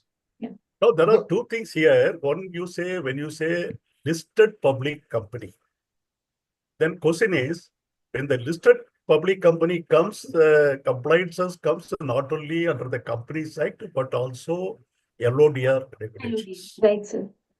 There are two compliances which are actually called for when you talk about the listed company. When you're talking unlisted, closely held public company, LODR is totally kept out of it. Yes, So what is coming to is only the Companies Act. Yeah, when it is come to the Companies Act, whatever is applicable according to the categorized company in which they are following. Now, for example, if the threshold limit is actually calls for appointment of the independent director, if it is called for the audit committee, if it is called for the CSR committee, those things they'll have to definitely comply with that under the Companies Act.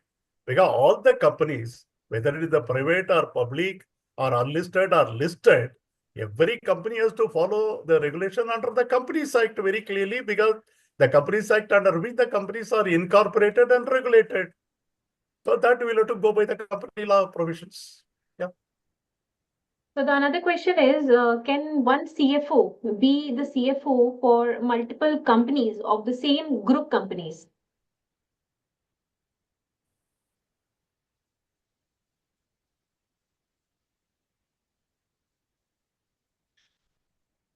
So I think as per the company's law, there is no restriction on preventing one person from being the CFO of the multiple companies with the same group. So, but ma'am, I have a small difference in this. See, you are a whole-time employer, right? In employment. Now, if you are multiple, that means you are showing multiple employments, right? I mean, even irrespective of whether a KMP or not, even though, so it will be very difficult to justify because a CFO is a very serious position. You can support as a consultant, but becoming a designated CFO in multiple companies, earning salaries from all the companies, could be a very difficult thing. Practically, I'm saying. Technically, yes, sir. Uh. But as per the law, if we talk about, there is nothing written. Depends on the status of the company. Yes, yes, of course. Bala sir, would you like to say something on it? I think I missed out in 1 minute. What is that? Again, please come back. So the question is, can the CFO, can the one CFO be the CFO for the multiple companies of the same group companies? Yeah, that is what I said. When you say same group companies, there is a company, there is a subsidiary company that is actually permitted. Same group means company may have about 10, 12 companies in the same group, but not one below subsidiary. It's a different stream. There you cannot have it.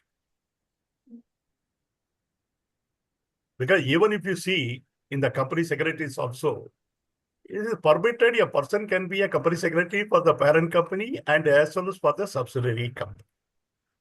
Again, the question comes whether it is only one subsidiary or multiple.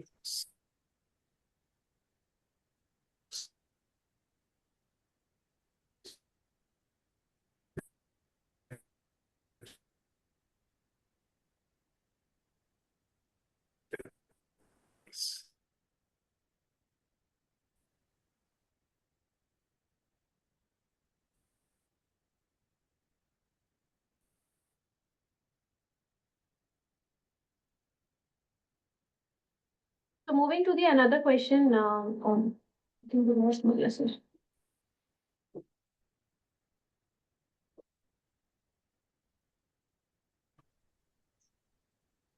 Yeah, so sir, I'm Now- moving to the another question. Yeah. Yeah, so there is a company, the one company has, themselves conducted the meeting on 30th December 2024, but the due date was 30th September. And they conducted the meeting on 30th December 2024. They did not have any extension. Now is compounding only option or any other way out? And what shall be the penalty? I think they're talking about the AGM. Without taking the extension, they have conducted the AGM on 30th December. So is that so? I think they're talking about the AGM only. Yeah.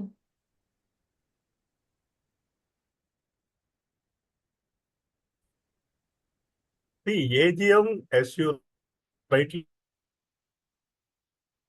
say, the due date is actually 30th September, and ROC can give. So we lost your voice.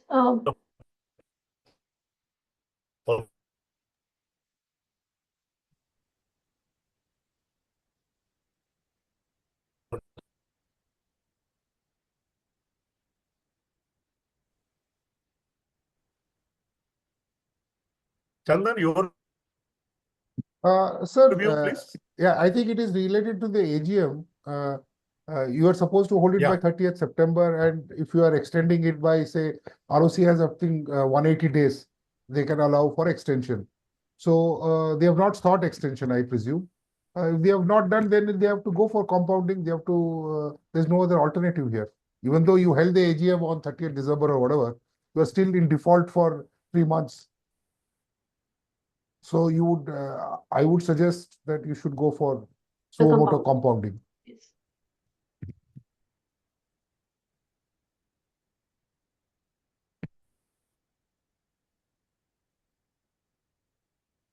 So dear all, you can see the recordings on the YouTube channel later on. So we will not share any recordings on the mails, but you can see the same webinar on our YouTube channel.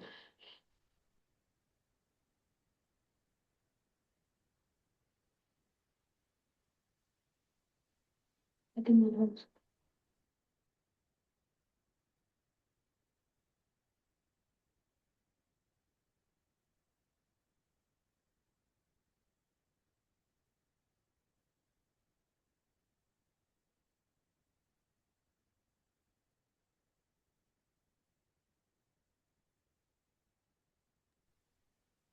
So Chandan sir, I'm moving to the another question.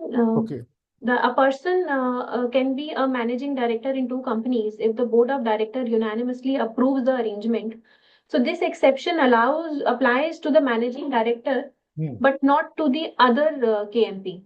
I think so, yes. He cannot take remuneration from two companies. That is laid down in the law itself. So I would suggest that they go through the provision. There's nothing we can add to it. It's only allowed for an MD and there are specific instances. But you can't take remuneration from two companies. So do we need to requisition the EGM if we are giving the special notice for the director removal? Yes. How will you otherwise remove a director? It has to be by the shareholders, right? So you have to do through a general meeting. And now with the change in the, of course, for a listed company, it's very different. But even for any other company under the Companies Act, removal of director is only by the shareholders. So you have to do it through a general meeting of the shareholders. So, sir, we can move to the presentation now. We're done with almost all the questions raised by the audience.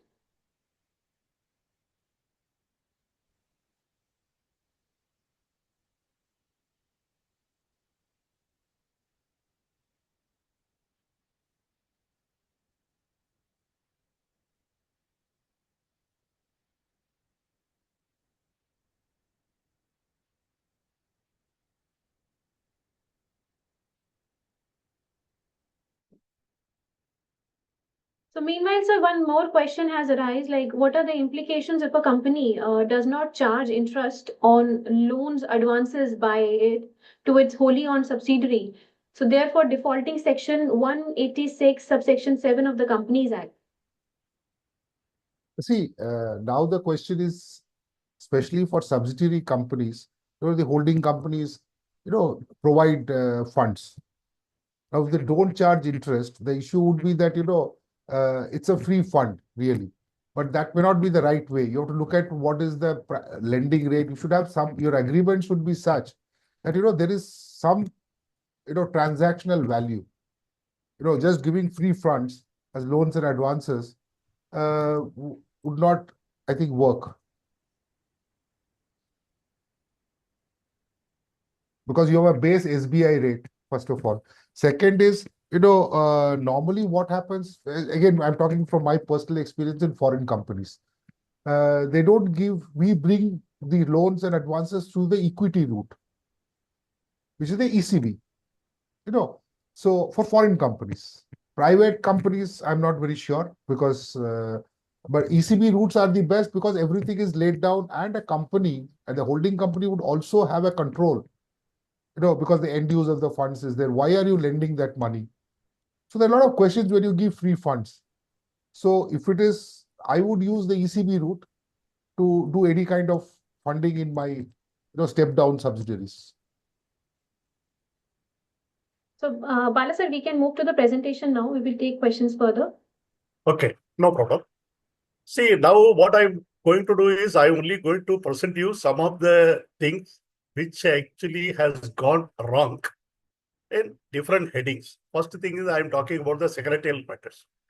In the secretarial matters, as you are all aware, a commencement certificate is required to be submitted within the due date, which has not happened here. There is a delay in giving a commencement certificate. That has actually happened, where they have been actually heavily penalized, 3.5 lakh rupees here. Then again, the non-maintenance of register office. There are a number of cases non-maintenance of register office, which is actually happening. On that front also, there is one slide earlier, please. Yeah. Then again, you can see here, what happens is another thing, the letterhead. Normally, we are required to mention the register office of the address, SIN number, other details, etc. and all this thing, which was actually absent. So there has been actually levy of penalty, which has actually happened. Then again, notice actually issued to the AGM without any financial statements on the audit report, etc. Again, it has been actually penalized. And again, failure to make the disclosures, which is actually required to be made. That is when they appointed the independent director, to make their independency, etc., their detail, etc., which they are not included here. So here, if you actually see in all these cases, wherever there's there, you can see the CS. CS has been penalized in almost all the cases. One more thing I wanted to bring to your notice. Here, whenever the penalty is levied, please remember it is to be paid personally by you from your own income. The order very categorically says the penalty levied on the individual has to be paid out of their own source of income, which they will actually verify. So you are being a compliance officer, you have to be very careful when you are issuing a AGM notice, things should go with will. Similarly, when you are issuing a explanatory statement, necessary explanatory statement has to go. That is why it is actually happening here. So this is the issue which is actually there on the secretarial matter. Let us look into the next one. This is relating to the, what do you call, cases relating to the board report. Yeah, next one, please.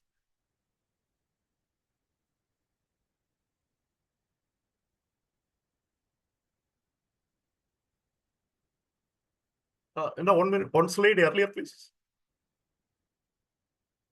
Yeah, here this is a routine secretarial matter. One more thing has happened in one of the private companies. What they have done, they conducted the board meeting. But in the board meeting, as you know, many issues which came out. Next one. So here the ROC actually spelled out what has actually gone wrong. This is what they say. These are all the important transactions which are required to be approved in the meeting, which is not approved and not even recorded. Minutes book not serially numbered. Purchase of the vehicle of the company has not been recorded. Detail of advance or loans given in the various group companies has not been recorded. Detail of remuneration deductor paid is actually not approved. That has actually happened. Detail of employee engaged has not been approved. Detail of the loan borrowed from the banks, which is not actually getting recorded. Collection of the fund through the private placement from farmers are not recorded actually. Detail of investment accepted is not there. These are all various matters which are not there. In fact, if you actually go through the matters which has to be discussed in the board meeting, it is listed down. Even under the listing regulation, even under our secretary standard, it is actually listed down. We have to be careful when you are preparing. Who will help the private companies? Again, coming back, company secretary is there, he can take care in the employee. But in the company secretary, wherever it is not, it is again go to the practicing company secretary for helping them. Next one, please. Then coming to the board report also, you can see here what are the multiple things which has actually happened.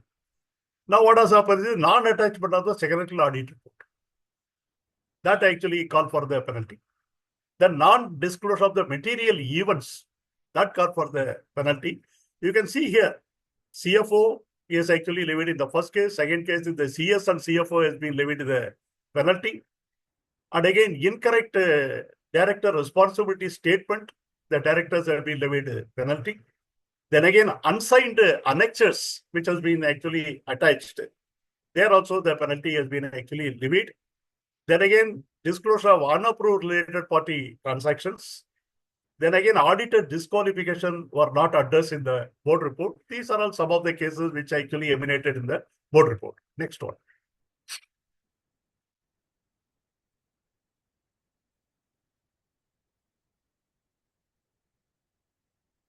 Next one, please.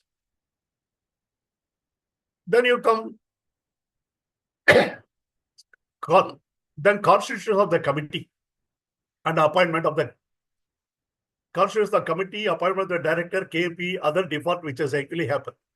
Because as we have said, the private company has become a public company, non-constitution, independent directors not approved, non-constitution, all those things which has actually happened. These are all the cases which are relating to non-constitution of the various committees or reconstitution, whatever you call it, that is what it has happened. Wherever the KMP is there, KMP has been penalized. Where the CS are there, CS. And listen here, the CS is not penalized very small amount. Here in this case, 5 lakh rupees is the penalty for the CS in this particular case, non-constitutional nomination committee. In the second case, if you actually look at it, then again the CS and also the past CS, 1 lakh rupees each, which has actually taken place in this case. So like that, they are actually looking into the things and they are levying the penalty. Next one. Again, there are more cases, non-constitution of the committees and the directors, etc. Everywhere you can see CS actually involved in this company because they are being unlisted public companies, even some of the listed companies. This is actually there. These are all the cases which are actually there. You can actually go through these cases. Because independent director, when it is appointed, you know, to fulfill the requirement of section 149. That has not been done. Then come to the statutory register. Again, statutory register, there are non-compliances which are there because it is not maintained the statutory register. Next one. Here, non-maintenance of the statutory officer, delayed filing of the documents, all these cases, this has happened. Basically, who's responsible? Company secretary. Ultimately, it comes to the compliance officer, the company secretary only, which is actually there. Related party transaction is not entered. You have the register, but it is not updated. That is the issue. Again, there's a late filing, non-filing. There are n number of cases are there for late filing and non-filing. Okay, late filing is okay. At least compliance is done. But not filing is no compliance at all. That is what it has actually happened. Yeah, next one. Then come to the secretarial auditor. I got certain issues on secretarial auditor. As we actually discussed, secretarial auditor, I said initially he has to independently give his view, issue the secretarial audit report. He can rely upon the other party, but he cannot take the plea. I rely upon issue my certificate. That he cannot take it. That is why I said we'll have to go through the various guidance note issued by our own institute, who has put a lot of efforts by the secretarial, committee, which actually brought out, which is very, very useful. That is what you'll have to take here. Here, what has happened is the secretarial audit report was issued in violation of section 204, which has actually happened in this particular case. Because what happened, he has not reported the minutes book at board meetings, the audit committee meeting, etc., as per the requirement of secretarial standard. Because SS1 and SS2 is compulsory. If it is not conforming to that, secretarial auditor is required to mention it, which is actually absent here. And not only that, certain related party transactions which are actually coming, loan and investment, those things also he missed out. 2 lakh rupees have been actually paralyzed here. And again, the second case is again related party transaction, which has actually not been there. There's a Sun Pharma, initially we discussed, that has happened. Then again, coming to the certification, PS3 form has been actually certified by the PCS. But what happened, they have given the wrong details. And routinely, it is also certified without verifying it, wrong certification.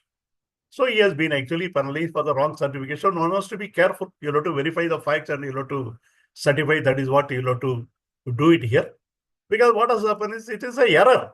Error in the sense that there is certain amount which has been stated wrongly, erroneously. Without verification, he has certified it. That is what it is happened.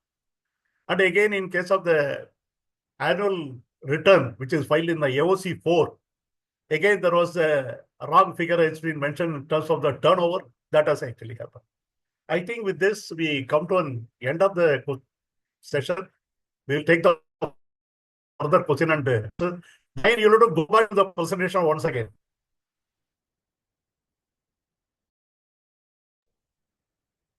You want me to share the presentation again?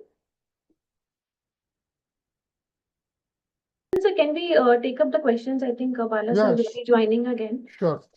So there are questions like, can you share the remedy for a company who has not filed charge 1 for modification with the ROC within the specified timelines? See, ROC takes these charges very seriously. So any modification or satisfaction has to be filed within the prescribed time. Again, we repeat ourselves. There is no option here because see, when you try to file, it will ask you for the date when you file this. And as soon as that, because it's all online filing. So once you put the date, it will not allow you. So there is no option there. You can't pay below the table or do something like that. So you have to go for compounding. There is no option. See, it's very simple because nothing is there in their hands now. Because everything is filed online, system will not allow you to progress. Yes. So you should take this quite seriously because charges, they are very, nowadays, these loans and advances, if you see the changes SEBI is doing, they want to know about encumbrances and all that. So, because of the financial positions in the market. Now, the another question is, does a private limited company require to obtain the commencement certificate? So, Yes, I think so. It's been a long time. So it's been after the companies which have been incorporated after November 2nd, 2018. It is compulsory for every company to take this commencement certificate by filing INC 28 with the ROC. And the company, you have to submit the proof of subscription money which is received, and there should be declaration by the directors, and there are other attachment if required. So this is the proof that ROC now needs in Form 28. Because probably the gentleman is asking this question because in between there was an exemption was there for private companies, which is no longer it is there with all the companies which are required now. Yeah. Yes. So what if the company has directors and officers insurance policy, and the said KMP or director can seek protection under the said insurance policy and not pay the penalty from their own fund? It doesn't work. It I'll doesn't tell you, work. it is the directors and KMP's liability policy. It's not compulsory for certain listed companies for certain thresholds like we have. We feel very happy because now the KMPs also, at least in the companies I worked, they felt the KMPs also need to be covered. But it is not that free fund. They will only reimburse if there is a third party liability, not for your faults. Suppose there was a default by you and somebody else has suffered. So the insurance will cover for that. And it is, it all, but you default and you go and say that you pay my penalty on my behalf, it doesn't work. No policy will give you that, Yeah. So that's the director's liability policy. Yeah, let us understand what is the DNO policy. DNO policy is actually protect you from incurring the litigation cost and actually protecting you from the third party liability. Chandan has puts it very clearly. But your own non-compliance, your own default, if you are responsible for that, you are going to pay the penalty. No insurance company is actually going to pay for it. That is very clear, actually. It's like a car insurance or a two-wheeler insurance, whatever. Very similar. Yeah. So another question is, please clarify whether we have to mention the name of the related party transaction amount of RPT in the minute book, or we can generally refer that they are discussed during the board meeting.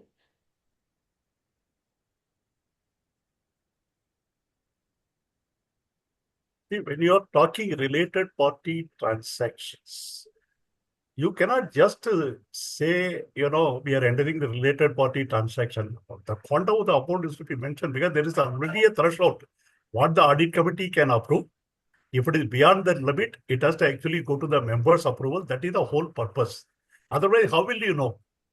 If you don't mention, how will you know what is the quantum, whether you know within the limit of the approval of the audit committee or it has to go to the members' approval? How will you know without mentioning it?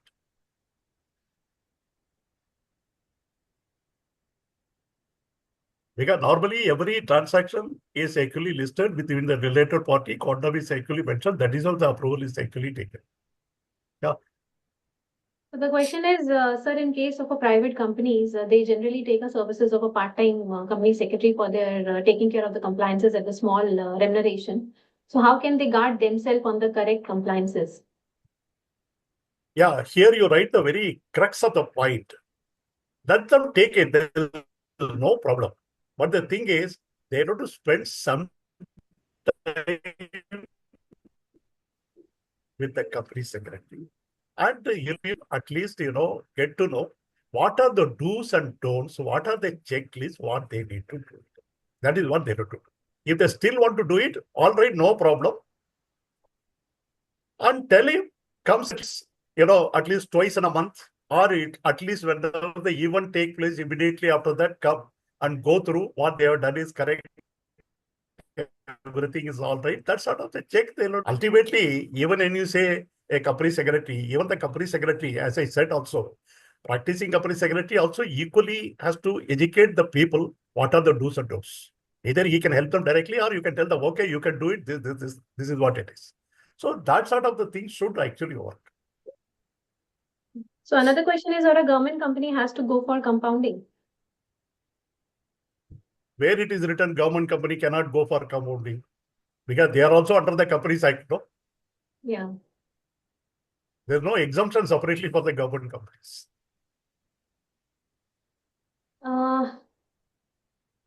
Now the question of is continuation of charge 1 possible after 120 days? See, continuation is possible when? That is the question. Question is, suppose you are required to conduct the AGM. Somebody has said AGM. You are required to conduct the AGM before the due date. You are not conducted it. Now, can you go for the continuation? You cannot go because event is actually missed out. You cannot do it. But to come to the filing of the form, MGT 7, MGT 14, DR 12, whatever it is, filing of the form can be actually done much later. So you have to actually take case to case basis. You cannot generally ask this question. Where it is rectifiable, then you can go for the continuation. Where it cannot be rectifiable, you cannot do that anything. You have to live with it. So another question is for INC 20A, within how many days should the money be credited in the bank's company's bank account by the subscribers?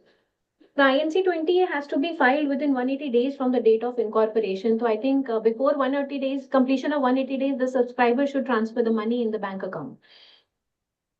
Yeah, absolutely right. So we can take the questions from the person who has raised the hands. Yeah, sure.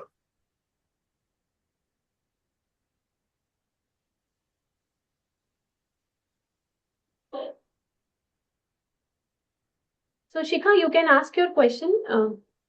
Yeah, Shika, you can unmute yourself and ask the question, please.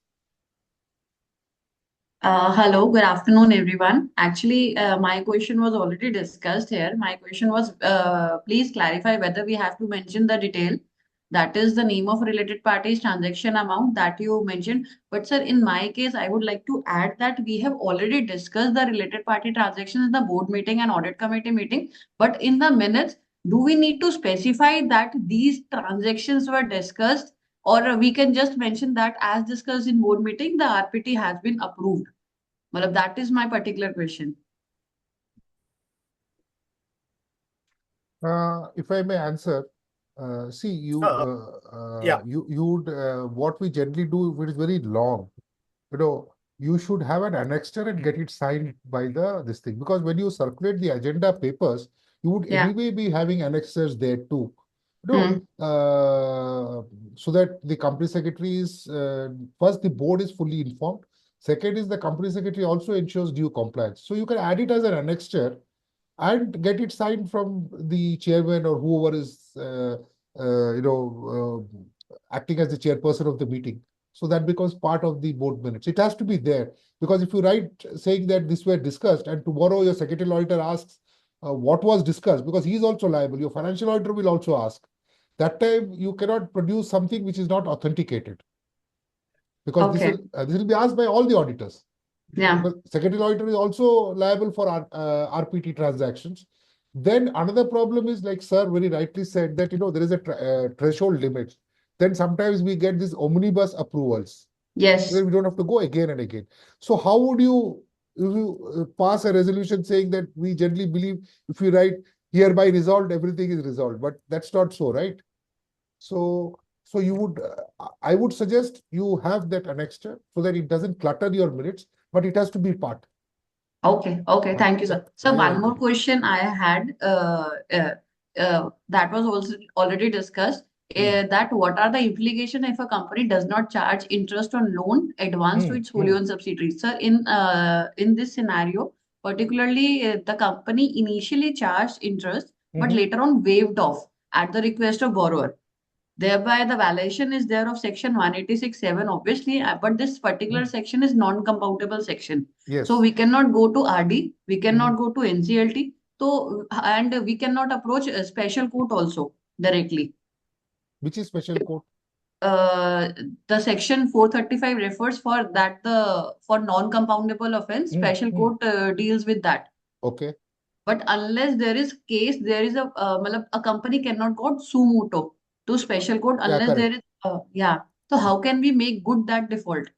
See, as you saw that there is because it's a loans and advances transaction, it has to be properly clothed so that it can be differentiated. The other issue is, since it cannot be done, what I would do is I would ask the auditors to report it.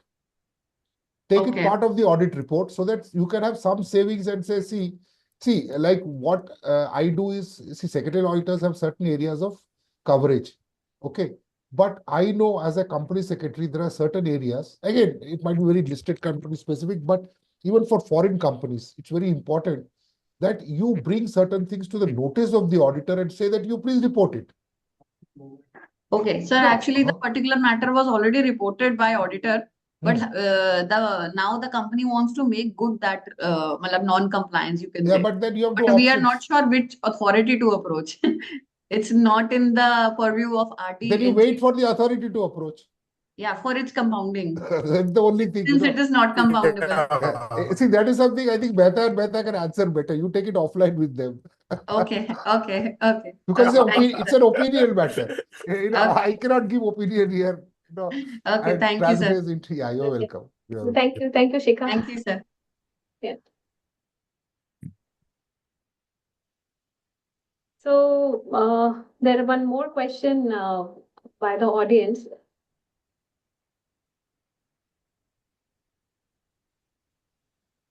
So they have asking, can we pass a blanket resolution under Section 185 of the Companies Act?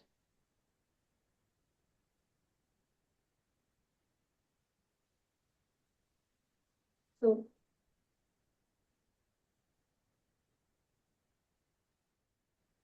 I think, in my opinion, no company cannot pass a blanket resolution under Section 185 of the Companies Act.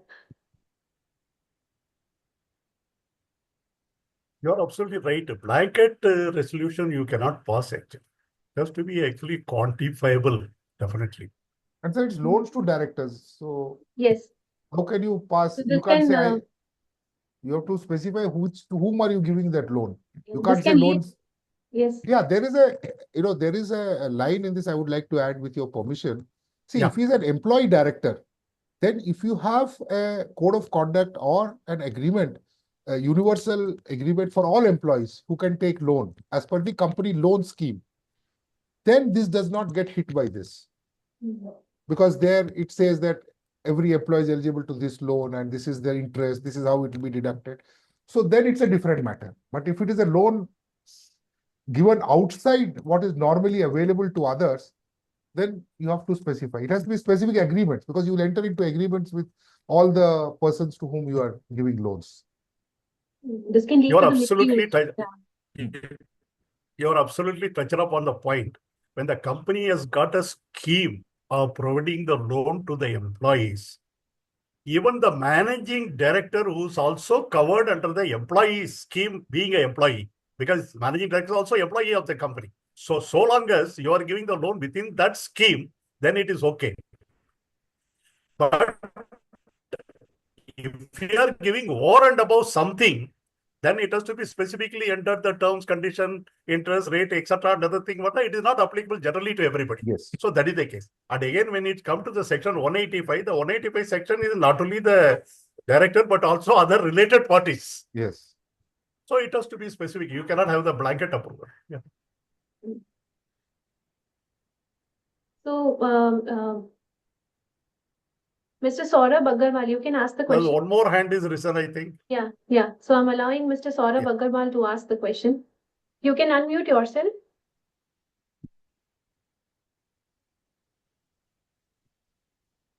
Hi, thank you for giving me the opportunity to ask the question directly to the panelists of this webinar. Sir, you have discussed very well on the adjudication, compounding, and the condonation of the delay. My question is that whether the condonation is practically be applicable, because we have filed the application, we have asked the ROC informally for the condonation of delay. They have asked the condonation is no more practically applicable, and if any non-compliance, either you go to the adjudication or go for the compounding. Adjudication is applicable where the penalty word is prescribed, and the compounding is applicable where the fine is prescribed. So either the earlier for the condonation, like if we required supposed to file MCT 14 after 300 days, the MC system was not allowing us to file the form after 300 days. But now the MC system is allowing for the filing of the form after 300 days. And later on, after filing the forms, go for the adjudication. So whether the condonation is practically applicable nowadays?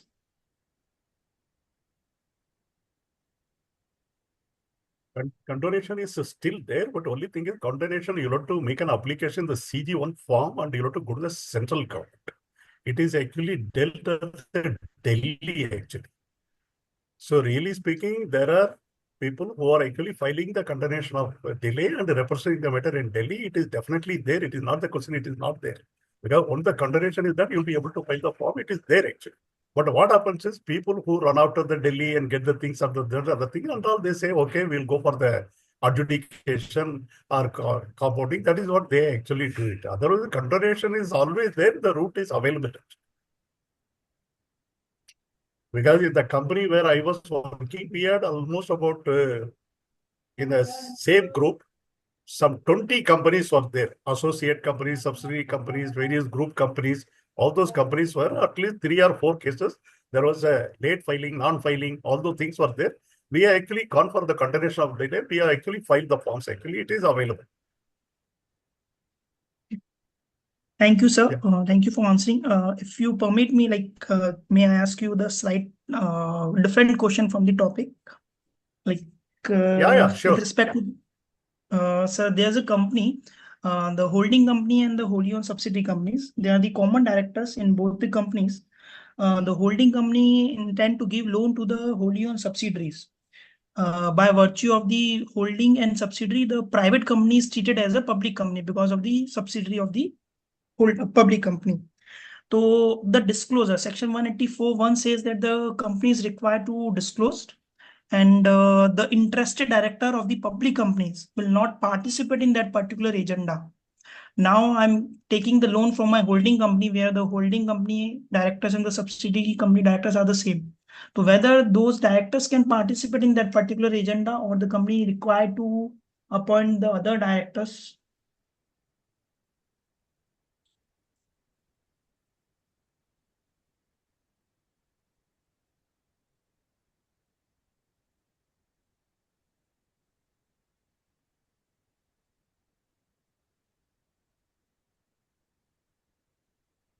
Yes, 9. Yes, sir.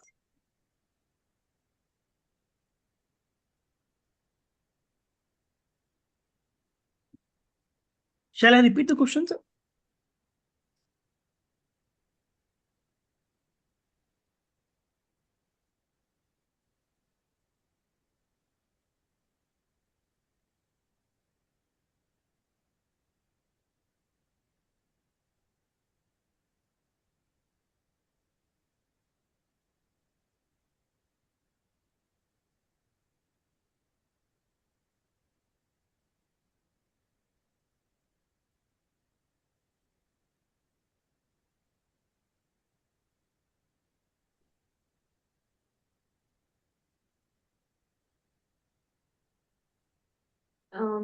Bala sir, are you able to hear Mr. Saurav Agarwal?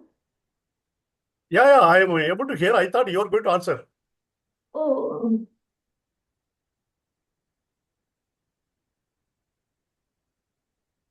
Or Chandran I Sweet. request if you can, if you can answer the question. Ma'am, see, it's a very specific question he's talking about, See, first of all, without knowing the full details, it's difficult to give an opinion. Then there's an issue of arm's length, because the same set of directors wearing same hats, different hats, and sitting in 2 companies, even though they are holding and subsidiary, it's as such. But again, what happens is, say, the majority of directors are of the holding company, then your board may not be in a position to take a view on it, because the directors are not present. So there are multiple issues with this. So it's very difficult to give an off-the-cuff reply saying that, this is possible, this is not possible. That's where the problem will arise. But as per corporate governance laws, or even the provisions, same directors, if they are sitting in both the companies and giving, for example, they are giving loans at a higher interest, which may not be beneficial. The holding company might be giving loan to a subsidiary company and making money out of it. So there are a lot of issues which comes up, which hits this transaction. So I would say that the majority of directors should be independent who is taking that decision. So, I mean, that might, off the cuff, that's what I would reply. Yeah, you are right. Because if the director, common director or interested directors are more, then in which case the whole issue gets actually, take a different color. Yes, sir. Misuse So of that is public the money issue will here. also come. No, see, Because, if the normally we have Yeah. seen, the holding companies, route their money to their subsidiary companies, and holding company being a public company, it will have a lot of consequences. Correct. So it is not between two Correct. private. Oh. I think this is a very specific question. Without getting into the detail, we should not be able to answer this question actually. But majority of the directors should be independent of this particular issue. Then only the things can go. Yeah. And the other concern Shyam has directors. risen the hand, I think so. Yes, Sorry. sir. Yes, sir. Yes, sir. Sir, actually, I have raised one question in the chat box regarding the blanket resolution under 185. Actually, in fact, I have seen so many listed companies are passing the resolution under 185, specifying to the associates, joint ventures, subsidiaries. But most of the companies, they have not disclosed in their explanatory statement full particulars of the loan. They are stating some limit, 500 crore, 400 crore to the joint ventures, probably to the subsidiaries. Like that, they are passing the resolution. In fact, Section 85 is clearly saying you have to mention in the explanatory statement full particulars of the loan or guarantee or security, whatever it may be. Shyam, you are actually right. Explanatory statement full particulars are required to be actually mentioned. Just Yes, because some of the companies are mentioning etc. other thing and all, it does not mean they are doing the right thing. Probably it has not come to the notice of the regulators. Tomorrow, when it comes to the notice of the regulator, things will actually happen. In fact, I have a number of cases where explanatory statement decided cases are also there actually. So they have not to actually follow what is required to be followed. They cannot just get away without following it. That is my Sir, even big listed companies are also passing that, sir. Having 500 crore turnover, 1,000 turnover, 2,000 No, turnover it could be, companies are also. sir, it is like this. It could be, because again, it's a very case specific. See, they might be taking approvals that up to 500 crores they will be doing, right? Correct. So it could be like an omnibus approval, like what we do when we are taking, suppose we are taking a loan from a bank or whatever. What do? We approach the shareholder and say that I am taking a loan up to 1,000 crores. Shareholder gives me a approval up to 1,000 crores. So the nitty-gritty of the loans are left to the board of directors, from which bank, what terms and conditions. So please go through it again. I do not think listed companies would have. See, once that is done, once they get an approval to give loans to their subsidiaries, say up to 200 crores or 500 crores, then the board is supposed to work within those limits. Okay, so that is nothing wrong. That doesn't. Yeah, you are right actually, Chandar. I think I also seen. What you are saying is correct. What they do is they take the shareholders' approval. Yes. Not exceeding so much. Absolutely. And left to the discretion of the board to decide case to case basis. Yes. That means they are delegating authority within that particular limit. Yeah. So the board can take a decision within that particular limit. That sort of the approval can be taken. Yeah, that is correct. I think probably that could be the case what you are referring, Shyam. Yeah. Please have that could be the case. But my doubt, sir, I will tell you why I am asking specifically this question. It is clearly stating in section 185. Okay, shareholders are giving a blanket, even it is a blanket approval. What now? Shareholders are giving up to 500 crore, maybe to its subsidiaries or associates or joint ventures. But